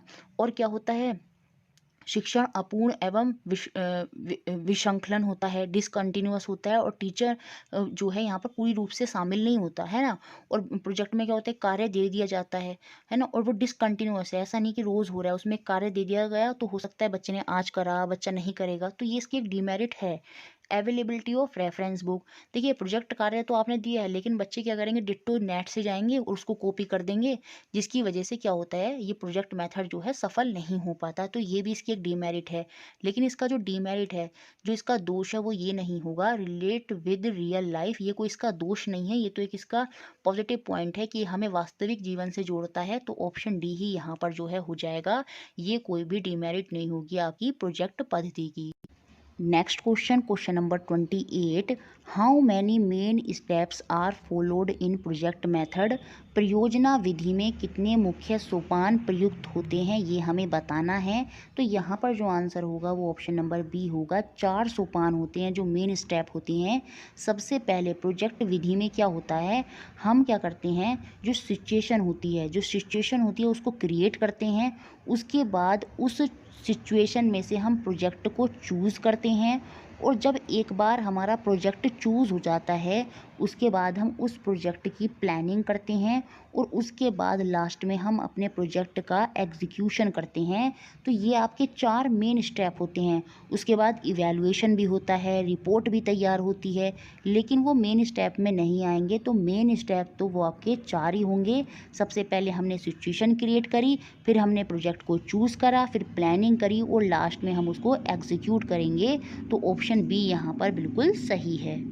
Next question, question number 29, which of the following is not a qualitative test? निम्न में से कौन सा गुणात्मक परीक्षा नहीं है, ये हमें बतानी है, जिसमें हम बच्चे की सारी क्वालिटी, जो उसके अंदर खामियां हैं, जो कमियां हैं, वो सारी पता कर सकते हैं। तो हमें बताना है कौन सा क्वालिटेटिव टेस्ट नहीं है। देखिए ऑब्जर्वेशन, निरीक्षण से हम ऐसा कर सकते हैं, अवलोकन से हम ऐसा कर सकते हैं, हम वहाँ पर बच्चे की क्वालिटी पता लगा सकते हैं कि बच्चे की क्या कमियां हैं, वो सारी चीज़ें हो सकती हैं। चेक लिस्ट से भी ऐसा हो सकता है, उसमें हम चेक करेंगे कि बच्चे को ये नहीं आता, बच्चा ये जानता है, बच्चे को इंग्लिश आती है, ये मातृभाषा नहीं आती, मतलब इस तरह की चीज़ें वहाँ पर क्वालिटी के बारे में हो सकता है टेस्ट। किसके बेसिस पर? चेकलिस्ट के बेसिस पर। रेटिंग स्केल से भी ऐसा हो सकता है, लेकिन ऑब्जेक्टिव क्वेश्चन से ऐसा नहीं हो सकता। तो यहाँ पर जो आंसर होगा वो आपका ऑप्शन डी होगा, वस्तुनिष्ठ प्रश्न, क्योंकि उसमें क्वालिटी नहीं पता लगा सकते। 4 ऑप्शन है, एक ऑप्शन टिक करना है, तो वो आपका नहीं होगा क्वालिटेटिव टेस्ट के अंदर। तो ऑप्शन डी यहाँ पर बिल्कुल सही है। नेक्स्ट और लास्ट क्वेश्चन जो पूछा गया एग्जाम में वो ये था। देखिए दोस्तों, वीडियो अच्छी लग रही है तो प्लीज़ उसको लाइक ज़रूर कर दें, शेयर कर दें, और चैनल को सब्सक्राइब नहीं किया है तो प्लीज़ वो भी ज़रूर कर दें। इट्स अ रिक्वेस्ट, लाइक ज़रूर कर दिया करें, शेयर भी ज़रूर कर दें, ताकि ज़्यादा से ज़्यादा लोग हैं वो हमारे साथ जुड़ जाएं, ठीक है। तो जो लास्ट क्वेश्चन है वो ये था, which of the following is an audio visual add? निम्न में से कौन सा श्रव्य दृश्य सामग्री है जिसमें सुन भी रहे हैं और देख भी रहे हैं? तो वो आपकी डॉक्यूमेंट्री फिल्म ही होगी, वृत्त चित्र होगा, क्योंकि जब कोई फिल्म चल रही होगी तो उसमें आप देखेंगे भी और सुनेंगे भी। तो ऑप्शन ए यहाँ पर बिल्कुल सही होगा। तो इस तरह से ये हमारे 30 क्वेश्चन थे जो रीट साइंस 2012 में। और चलिए अब लास्ट में देखते हैं रीट 2011 का साइंस का पेपर, और इसी के साथ आपके सारे प्रीवियस ईयर जो पेपर हैं वो कंप्लीट हो जाएंगे। वीडियो अच्छा लगता है तो प्लीज़ उसको लाइक ज़रूर करें, इसको ज़्यादा से ज़्यादा शेयर करना है, ताकि आपके टीचर को भी एक मोटिवेशन मिले, और आगे हम इसी तरह से कंटिन्यूअस जो है वो आपकी प्रैक्टिस सीरीज़ करेंगे रीट की, जब तक 26 सितंबर को आपका एग्ज़ाम होगा। पहला क्वेश्चन जो पूछा गया वो ये था, in a typical plant cell the position of nucleus is? एक प्रारूपी पादप कोशिका में केंद्रक की स्थिति होती है कैसी, ये हमें बताना है। देखिए एक प्लांट सेल होता है, एक पादप कोशिका होती है और एक एनिमल सेल जंतु कोशिका होती है। प्लांट सेल में जो वैक्यूल्स होते हैं, जो रिक्तिका होते हैं, वो बहुत बड़े होते हैं, लेकिन एनिमल सेल में जो वैक्यूल्स होते हैं, जो रिक्तिका होती हैं, वो बहुत छोटी होती हैं, जिसकी वजह से जो न्यूक्लियस होता है, जो केंद्रक होता है, वो बीच में देखने को मिल जाता है। किसमें? एनिमल सेल में, जंतु कोशिका में। लेकिन जो प्लांट सेल है, पादप कोशिका है, उसमें सारा स्पेस तो वैक्यूल्स घेर लेता है, रिक्तिका घेर लेती है।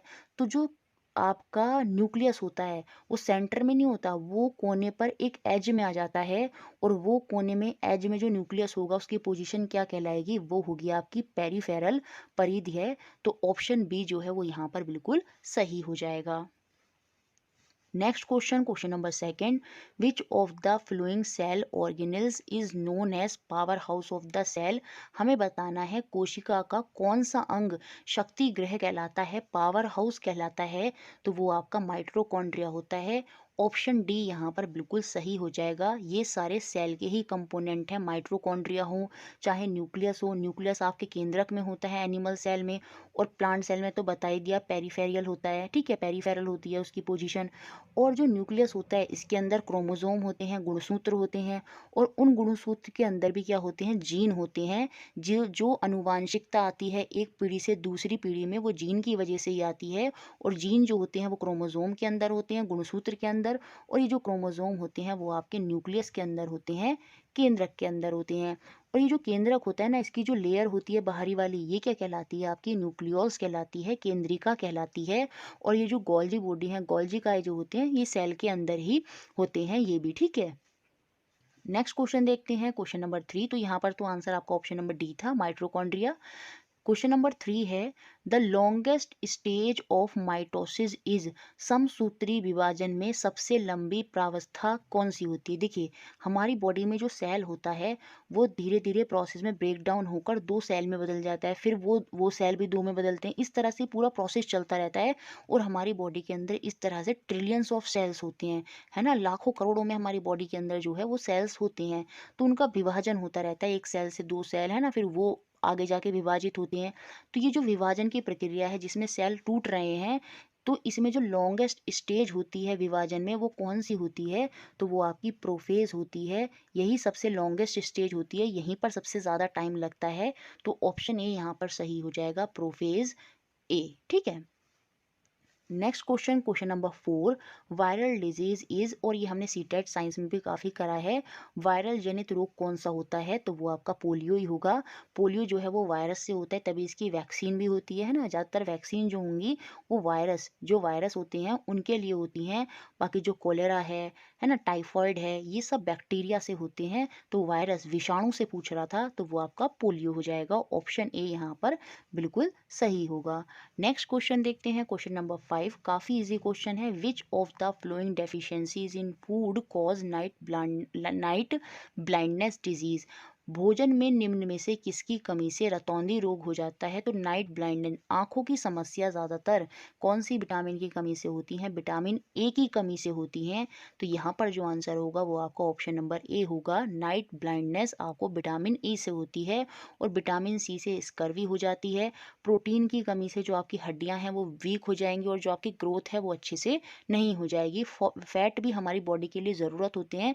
ये हमें जो गर्मी होती है, इनकी एक लेयर बन जाती है, और हमें ये सर्दी में बचाते हैं, क्योंकि ये एक लेयर बनाते हैं। तो फैट्स भी हमें राइट अमाउंट में चाहिए होते हैं। तो यहाँ पर आंसर आपका ऑप्शन नंबर सी था। Next question, question number 6, the system affected by AIDS disease is. AIDS बीमारी से प्रभावित होने वाला तंत्र कौन सा है?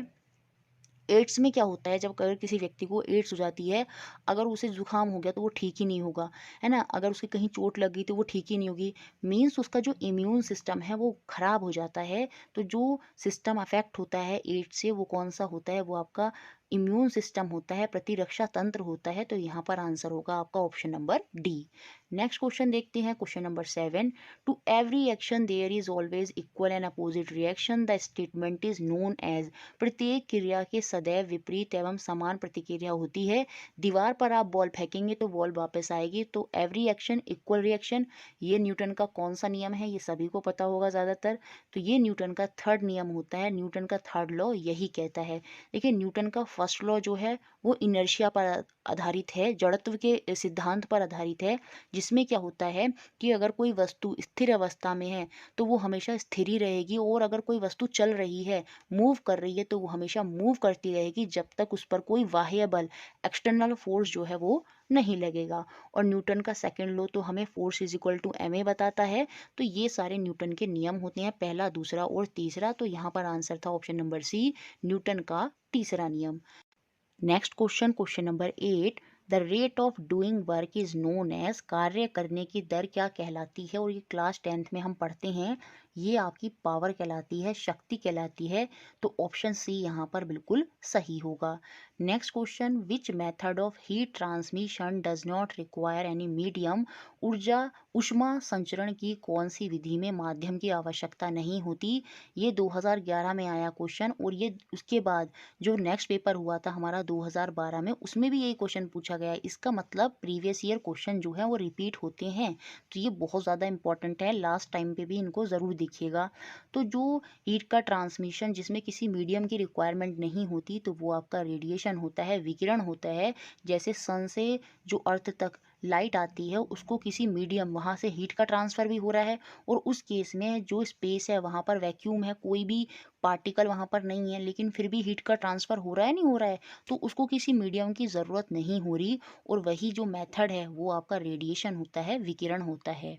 नेक्स्ट क्वेश्चन देखते हैं, question number 10, with the increase of pressure the boiling point of water, दाब वृद्धि के साथ पानी का जो क्वथनांक है वो क्या होता है, वो भी बढ़ जाता है। और ये सीटेट में भी हमने पढ़ा था। तो ऑप्शन ए यहाँ पर बिल्कुल सही होगा, increase in pressure the boiling point of water, याद रखना। और ये रेलवे में भी क्वेश्चन काफ़ी बार आ जाता है। तो प्रेशर अगर इंक्रीज होगा तो उसका बॉइलिंग पॉइंट जो है वो भी बढ़ेगा। तो ऑप्शन ए यहाँ पर बिल्कुल सही है।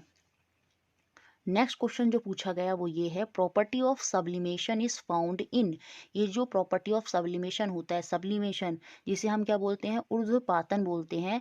ये सब्लिमेशन क्या होता है, इसमें जो सॉलिड है ना वो डायरेक्ट गैस में बदल जाता है विदाउट लिक्विड में चेंज हुए। क्लास 9th में हम ये पढ़ते हैं। तो वही आपका सब्लिमेशन होता है, जब सॉलिड से डायरेक्ट क्या बनेगा, आपका सीधा गैस बनेगा, लिक्विड स्टेट वहाँ पर नहीं होगी। तो ये हमें किस में देखने को मिलेगा, तो ये हमें अमोनियम क्लोराइड में देखने को मिलेगा। तो ऑप्शन सी यहाँ पर बिल्कुल सही होगा। Next question, question number 12, heat require to increase 1 degree, यहाँ पर 10 कर दिया है, ये 1 डिग्री है, 1 degree Celsius temperature of 1 kg water is, 1 kilogram पानी का 1 डिग्री सेल्सियस ताप बढ़ाने के लिए कितनी ऊष्मा की आवश्यकता होती है? वो 4200 जूल की ऊष्मा की रिक्वायरमेंट होती है। लेकिन यहाँ पर ये कैलोरीज में ही पूछ रहा है, तो अप्रॉक्स आ जाएगा आपका 1000 कैलोरी। तो ऑप्शन डी जो है वो यहाँ पर बिल्कुल सही होगा।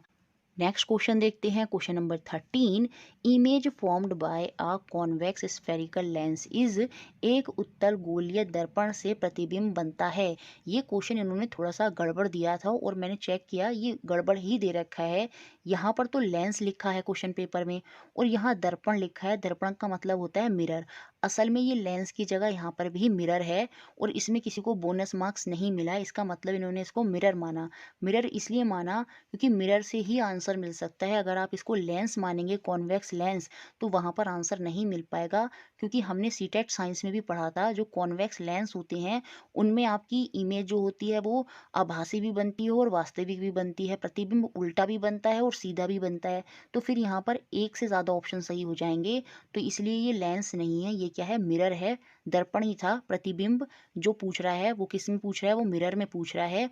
और जो कॉन्वेक्स मिरर होता है, उत्तल दर्पण होता है, उसमें जो प्रतिबिंब इमेज बनती है वो हमेशा कैसी होती है? ऑप्शन नंबर ए, वो हमेशा आभासी होती है, वर्चुअल होती है, इमेजिनरी होती है, और हमेशा सीधी होती है, इरेक्ट होती है। तो ऑप्शन ए यहाँ पर बिल्कुल सही है। Next question, question number 14, for an incident ray of light, if mirror is rotate by angle theta, then reflected ray will be rotate by an angle, एक आपतित प्रकाश किरण के लिए यदि दर्पण को थीटा कोण से घुमाया जाता है तो परावर्तित किरण का घुमाव किस कोण को होता है? तो वो आपका 2 थीटा होता है। ये पूरा नियम है। तो ऑप्शन बी यहाँ पर सही होगा। अगर इंसिडेंट रे में जो मिरर है उसको थीटा एंगल से रोटेट करते हैं तो याद रखना, तो जो रिफ्लेक्टेड रे है, जो परावर्तित किरण है, वो 2 थीटा से रोटेट होगी। तो ऑप्शन बी यहाँ पर सही था, 2 थीटा। ठीक है। Next question, question number 15, a patient of hypermetropia is given spectacles of. दूर दृष्टि दोष के मरीज को चश्मा दिया जाता है, कौन सा? दूर दृष्टि दोष में क्या होता है, दूर का तो दिखाई देता है लेकिन पास का नहीं दिखाई देता, और उसमें हमें कॉन्वेक्स लेंस, उत्तल लेंस की रिक्वायरमेंट होती है। लेकिन जो मायोपिया होता है, निकट दृष्टि दोष होता है मायोपिया, उसमें उल्टा होता है, उसमें हमें निकट दृष्टि दोष में निकट का तो दिखाई देता है, दूर का दिखाई नहीं देता, और उस केस में हमें कॉनकेव लेंस, अवतल दर्पण की रिक्वायरमेंट होती है। लेकिन यहाँ पर हाइपरमेट्रोपिया दूर दृष्टि पूछ रहा था, तो उसमें कॉन्वेक्स लेंस, उत्तल लेंस की रिक्वायरमेंट होगी। तो ऑप्शन सी यहाँ पर बिल्कुल सही है। नेक्स्ट क्वेश्चन, क्वेश्चन नंबर 16, जो एग्जाम में पूछा गया और ये सीटेट में भी हमने काफ़ी बार करा था, फ्रिक्वेंसी ऑफ अल्ट्रासाउंड। ये जो अल्ट्रासाउंड होती हैं इनकी फ्रिक्वेंसी बहुत हाई होती है और नॉर्मल ह्यूमन इसको नहीं सुन सकता। जो नॉर्मल ह्यूमन है ना, वो 20 से लेके 20,000 हर्ट्ज तक की फ्रिक्वेंसी को सुन सकता है, और 20,000 हर्ट्ज से ऊपर की फ्रिक्वेंसी ही आपकी अल्ट्रासाउंड होती हैं, ये मेडिकल वगैरह में यूज़ होती है। तो ऑप्शन डी यहाँ पर सही होगा। जो फ्रिक्वेंसी होती है वो अल्ट्रासाउंड की 20,000 हर्ट्ज से ऊपर होती है, और 20 से 20,000 हर्ट्ज के बीच में पूछता तो यहाँ पर ऑप्शन में फिर क्या देता है लिख के, तब वो आपको वो देता है कि मनुष्य कितने ऑडिएबल रेंज कितनी है, कितनी रेंज हम सुन सकते हैं, तो वो 20 से 20,000 हर्ट्ज की होती है। लेकिन अल्ट्रासाउंड में जो रेंज होती है वो 20,000 हर्ट्ज से ऊपर होती है, और ये हमने सीटेट में भी पढ़ा था। देखिए मेरी एक आपसे रिक्वेस्ट है, यहाँ पर पेपर देखने के बाद अभी आप जब आगे क्वेश्चन देखेंगे ना, तो क्लास 12th के भी क्वेश्चन हैं, 9, 10th, 11th, 12th, आप समझ रहे हैं कितनी सारी साइंस है। तो मेरी ये रिक्वेस्ट है आपसे, देखिए जो बेसिक लेवल के क्वेश्चन थे 6, 7th, 8th के, जिन बच्चों ने सीटेट साइंस की तैयारी की है वो देख रहे होंगे, जो बेसिक लेवल के क्वेश्चन है वो सब आंसर आप कर सकते हैं, क्योंकि सीटेट में सब अच्छे से मैंने पढ़ाया है। और अब जो बच्चे नए हैं, जिन्होंने सीटेट की तैयारी यहाँ से नहीं की थी चैनल से, उनको पता नहीं था, तो वो लोग प्लीज़ एक काम कर लें, वो लोग जो वहाँ पर मैराथन सेशन, मैंने 5 मैराथन सेशन कराए थे सीटेट में, जिसमें मैंने पूरी एनसीईआरटी 6, 7th, 8th की कवर की थी।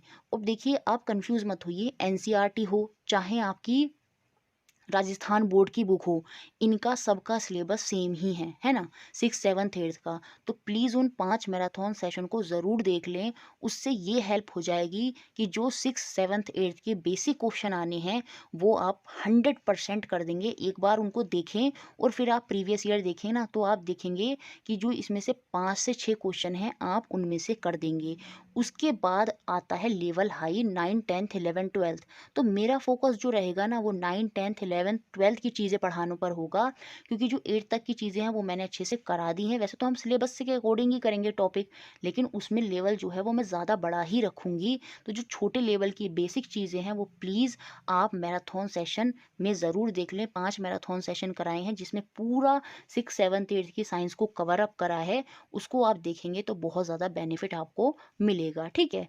नेक्स्ट क्वेश्चन है क्वेश्चन नंबर 17, और ये क्वेश्चन भी हमने सीटेट साइंस में भर भर के बहुत बार मैंने कराया था। Pitch of sound depend on, ध्वनि का तारत्व निर्भर करता है किस पे, तो वो आपका फ्रीक्वेंसी पर निर्भर करता है, आवृत्ति पर निर्भर करता है। तो ऑप्शन ए यहाँ पर सही होगा। अगर पिच की जगह लाउडनेस होता, तो लाउडनेस जो होती है वो आपकी एम्पलीट्यूड, आयाम पर निर्भर करती है, लेकिन यहाँ पर पिच पूछ रहा था, तो जो पिच है वो पिच आपकी फ्रिक्वेंसी पर निर्भर करती है। और पिच वो होती है कि आवाज़ कितनी पतली हो और कितनी तीखी या फिर कितनी भारी है। जैसे कोयल की आवाज़ बहुत पतली होती है, तो उसकी जो पिच होगी, जो उसका तारत्व होगा वो बहुत हाई होगा। जो लड़की होती हैं उनकी आवाज़ थोड़ी भारी होती है, तो जो उनकी पिच होगी, जो तारत्व होगी वो क्या होगी, कम होगी। तो समझ में आया पिच क्या है, कि आवाज़ कितनी तीखी है। जितनी आवाज़ श्रिल तीखी होगी, पतली होगी, उतना ही पिच हाई होगा, और पिच हाई होगा तो फ्रिक्वेंसी भी हाई होगी। तो ये बात आपको याद रखनी है। और लाउडनेस जो प्रबलता होती है वो निर्भर करती है किस पर, आयाम पर, एम्पलीट्यूड पर, वो एक अलग चीज़ है। तो ये वाला क्वेश्चन भी और ये वाला क्वेश्चन भी दोनों सीटेट में मैंने कराए हैं, तो प्लीज़ मैं फिर से बोल रही हूँ उनको ज़रूर देखें। ये जो हाइपरमेट्रोपिया है ये क्वेश्चन भी हमने सीटेट में करा है, तो ये वाला क्वेश्चन, ये चौथा क्वेश्चन ये भी हमने सीटेट में करा था। इससे पीछे देखिए ये वाला क्वेश्चन प्रेशर वाला, ये वाला क्वेश्चन हमने सीटेट में करा है ना? तो आप देख रहे हैं कम से कम 6, ये देखिए ट्रांसमिशन वाला, ये क्वेश्चन भी हमने सीटेट की, जब आप वो देखेंगे ना मैराथन सेशन, तो वहाँ पर आपको देखने को मिल जाएगा। तो 5 क्वेश्चन तो मैंने अभी आपको दिखा दिए जो हमने सीटेट में ही करे हैं। तो प्लीज़ उन मैराथन को एक बार देख लें, उससे आपको बहुत हेल्प मिल जाएगी रीट में, जो बेसिक लेवल के क्वेश्चन हैं, वो यहाँ से आप क्लियर कर देंगे, ठीक है? चलिए, अब आगे क्वेश्चन देखते हैं, क्वेश्चन नंबर 18। अब ये क्वेश्चन जो है ना, ये क्लास 12th से है, तो इसलिए जो मैं तैयारी कराऊंगी ना वो बड़े लेवल की कराऊंगी, ताकि जो छोटी चीज़ें हैं वो तो आपने साइंस सीटेट में कर ली हैं, और अगर नहीं करी है, मैं फिर से बोल रही हूँ, मैराथन देख लीजिए, वहाँ से क्लियर हो जाएगा, ठीक है? बाकी मैं पूरी कोशिश करूंगी कि ज़्यादा से ज़्यादा चीज़ें हम कवर अप कर लें। क्वेश्चन नंबर 18 था, the number of magnetic line of force passing through a given area is known as, दिए गए क्षेत्र से गुजरने वाली चुंबकीय बल रेखाओं की संख्या क्या कहलाती है? उसे हम मैग्नेटिक फ्लक्स बोलते हैं, और इसका मात्रक क्या होता है? वेबर होता है। तो ये एग्जाम में पूछा जा सकता है इस बार कि मैग्नेटिक फ्लक्स का मात्रक क्या है, तो वो वेबर होगा। ये आप याद रखेंगे, और ये क्लास 12th में हम पढ़ते हैं। Next question, question number 19। ये क्वेश्चन क्लास 12th का न्यूमेरिक है, और अभी के लिए हम इसको होल्ड पर रखेंगे, मतलब इसका डायरेक्ट मैं आंसर बताऊंगी जब ये हम पढ़ेंगे, उसके बाद ही हम इसको सॉल्व करेंगे। तो यहाँ पर जो आंसर होगा वो ऑप्शन नंबर ए होगा, 64 वॉट। ये भी वी नहीं लिखा है, वोल्टेज नहीं है, ये भी वॉट ही है। तो यहाँ पर ये पूछ रहा था क्वेश्चन में कि पावर डेसिपेशन, शक्ति का ह्रास, पावर कितनी कंज्यूम हो रही है, तो वो 64 वॉट जो है यहाँ पर अभी आंसर आप सिर्फ मानकर चलिए, ठीक है? नेक्स्ट क्वेश्चन, क्वेश्चन नंबर 20, और ये भी क्लास 12th में ही जब टॉपिक पढ़ते हैं तो वहाँ पर देखने को मिलता है कि 1 किलोवाट आर किसका यूनिट है, तो वो आपका पावर का यूनिट होता है, शक्ति का यूनिट होता है। तो यहाँ पर जो आंसर है वो आपका ऑप्शन नंबर बी है। फिर ये क्या दे रखा है, epsilon be the peak electromotive force of alternating current then root mean square electromotive force will be. तो देखिए ये क्वेश्चन भी क्लास 12th का ही है, तो अभी के लिए आप आंसर ही याद रखिए। यहाँ पर इसका आंसर क्या था, ऑप्शन नंबर डी था, ठीक है? तो देखिए ये क्वेश्चन अभी आपको समझ में नहीं आएंगे, थोड़ा सा लेवल मैंने यहाँ पर देखा जो 2011 में, वो काफ़ी क्वेश्चन 12th से थे। देखिए जो क्वेश्चन बेसिक लेवल के हैं वो तो 8 से आ रहे हैं, 6-7 क्वेश्चन इसमें मिलेंगे आपको, 6-7 नहीं और ज़्यादा मिल सकते हैं, 10 क्वेश्चन। लेकिन जो 10 क्वेश्चन है ना वो काफ़ी हाई लेवल के हैं, तो बेसिक लेवल की तैयारी तो आपकी सीटेट वाले उससे हो गई होगी, है ना? और बच्चे जो सोच रहे होंगे ना कि मैराथन सेशन हम कहाँ से देखें, तो मैं आई बटन में भी लिंक दे दूंगी, और डिस्क्रिप्शन बॉक्स में भी मैं लिंक दे दूंगी, तो आप प्लीज़ वहाँ जाकर देखें, क्योंकि हमें काफ़ी कुछ पढ़ना है, और बड़े लेवल का पढ़ना है, तो उसमें थोड़ा टाइम लगेगा, ताकि जो 7-8 नंबर हैं बेसिक लेवल के वो आप सीटेट से ही कर लें, और जो ज़्यादा लेवल है वो आपका मैं अब यहाँ पर करा दूँ, ताकि जो हाई लेवल क्वेश्चन आएंगे वो भी आप आसानी से कर पाएँ। तो यहाँ पर जो आंसर है वो ऑप्शन नंबर डी है, अभी फ़िलहाल आंसर ही आप याद रखिए। नेक्स्ट क्वेश्चन देखते हैं, आपका question number 22। Detergent is a complex salt of what, तो डिटर्जेंट जो होता है जटिल लवण है किसका, सोडियम का। तो ऑप्शन ए यहाँ पर बिल्कुल सही है।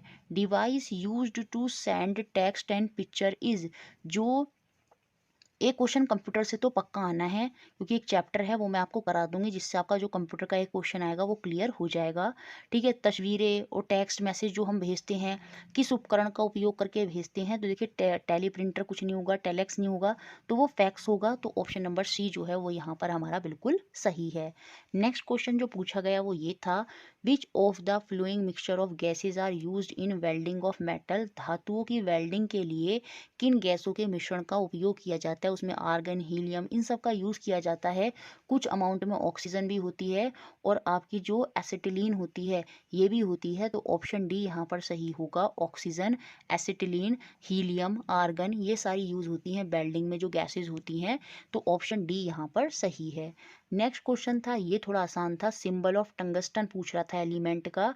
जब आप टेबल पढ़ेंगे क्लास 9th में पीरियोडिक टेबल, तो वहाँ पर मिल जाएगा टंगस्टन का एलिमेंट का सिंबल क्या होता है, वो आपका डब्लू होता है। तो ऑप्शन ए यहाँ पर बिल्कुल सही है। नेक्स्ट क्वेश्चन, ये भी काफ़ी सिंपल क्वेश्चन है ना, ये भी हमने सीटेट में पढ़ा है। The gas responsible for global warming is, विश्व उष्णता के लिए जिम्मेदार गैस कौन सी होती है, तो वो कार्बन डाइऑक्साइड होती है। और यही क्वेश्चन आगे वाले रीड पेपर में भी रिपीट हुआ था, तो पेपर में क्वेश्चन भी रिपीट होते हैं, ये चीज़ भी ध्यान रखनी है। एंड में मैं कुछ बातें समझाऊंगी, उनको फिर से आप ध्यान से सुन लीजिएगा।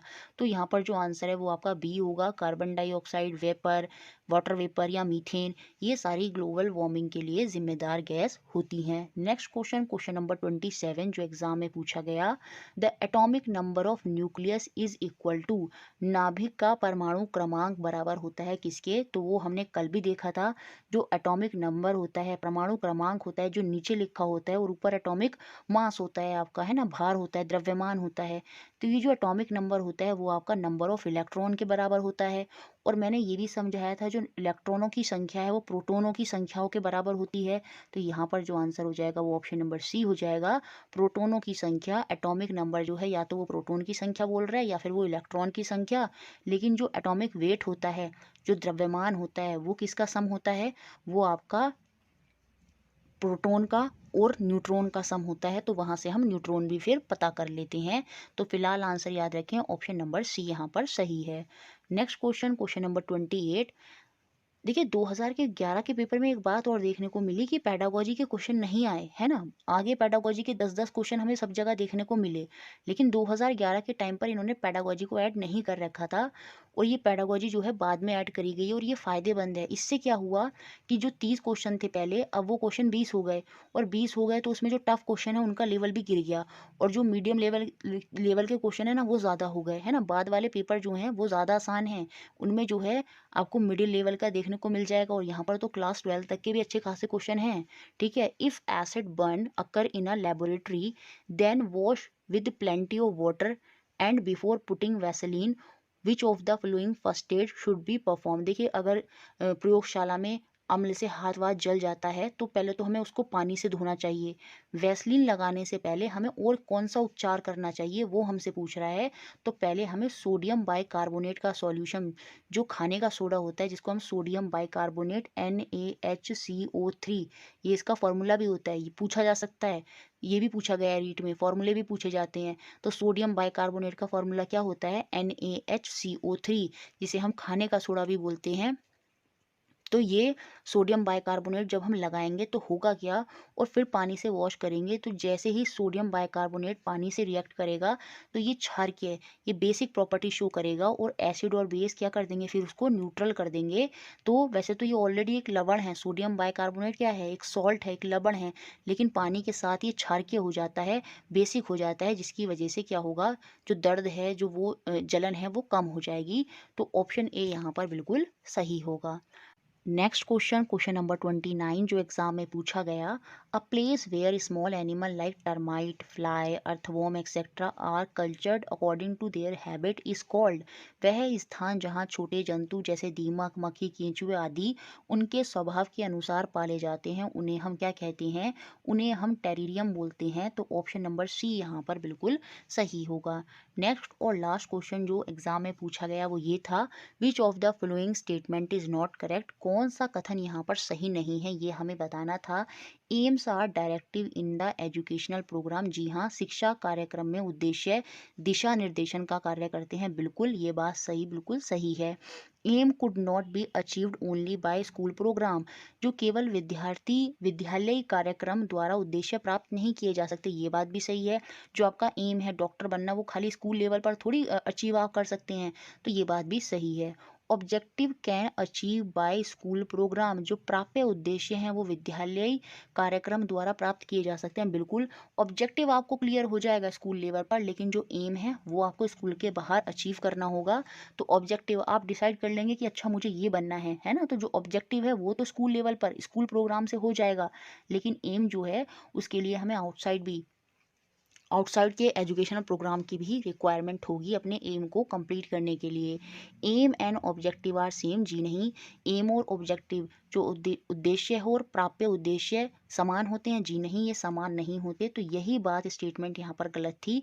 तो ऑप्शन डी यहाँ पर सही था।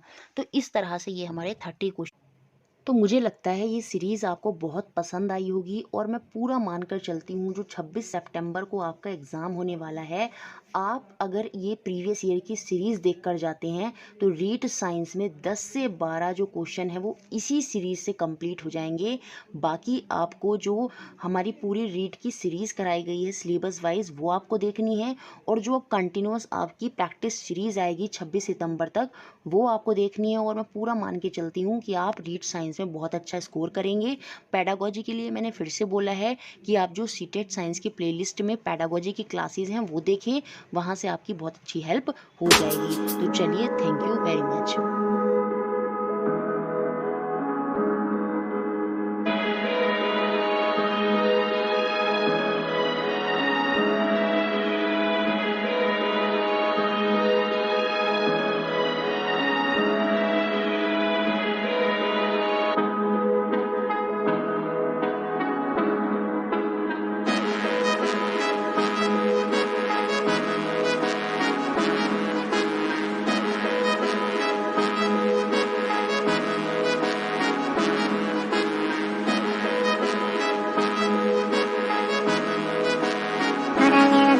Put a little bit of shit, put a little bit of shit, put a little bit of shit, put a little bit of shit, put a little bit of shit, put a little bit of shit.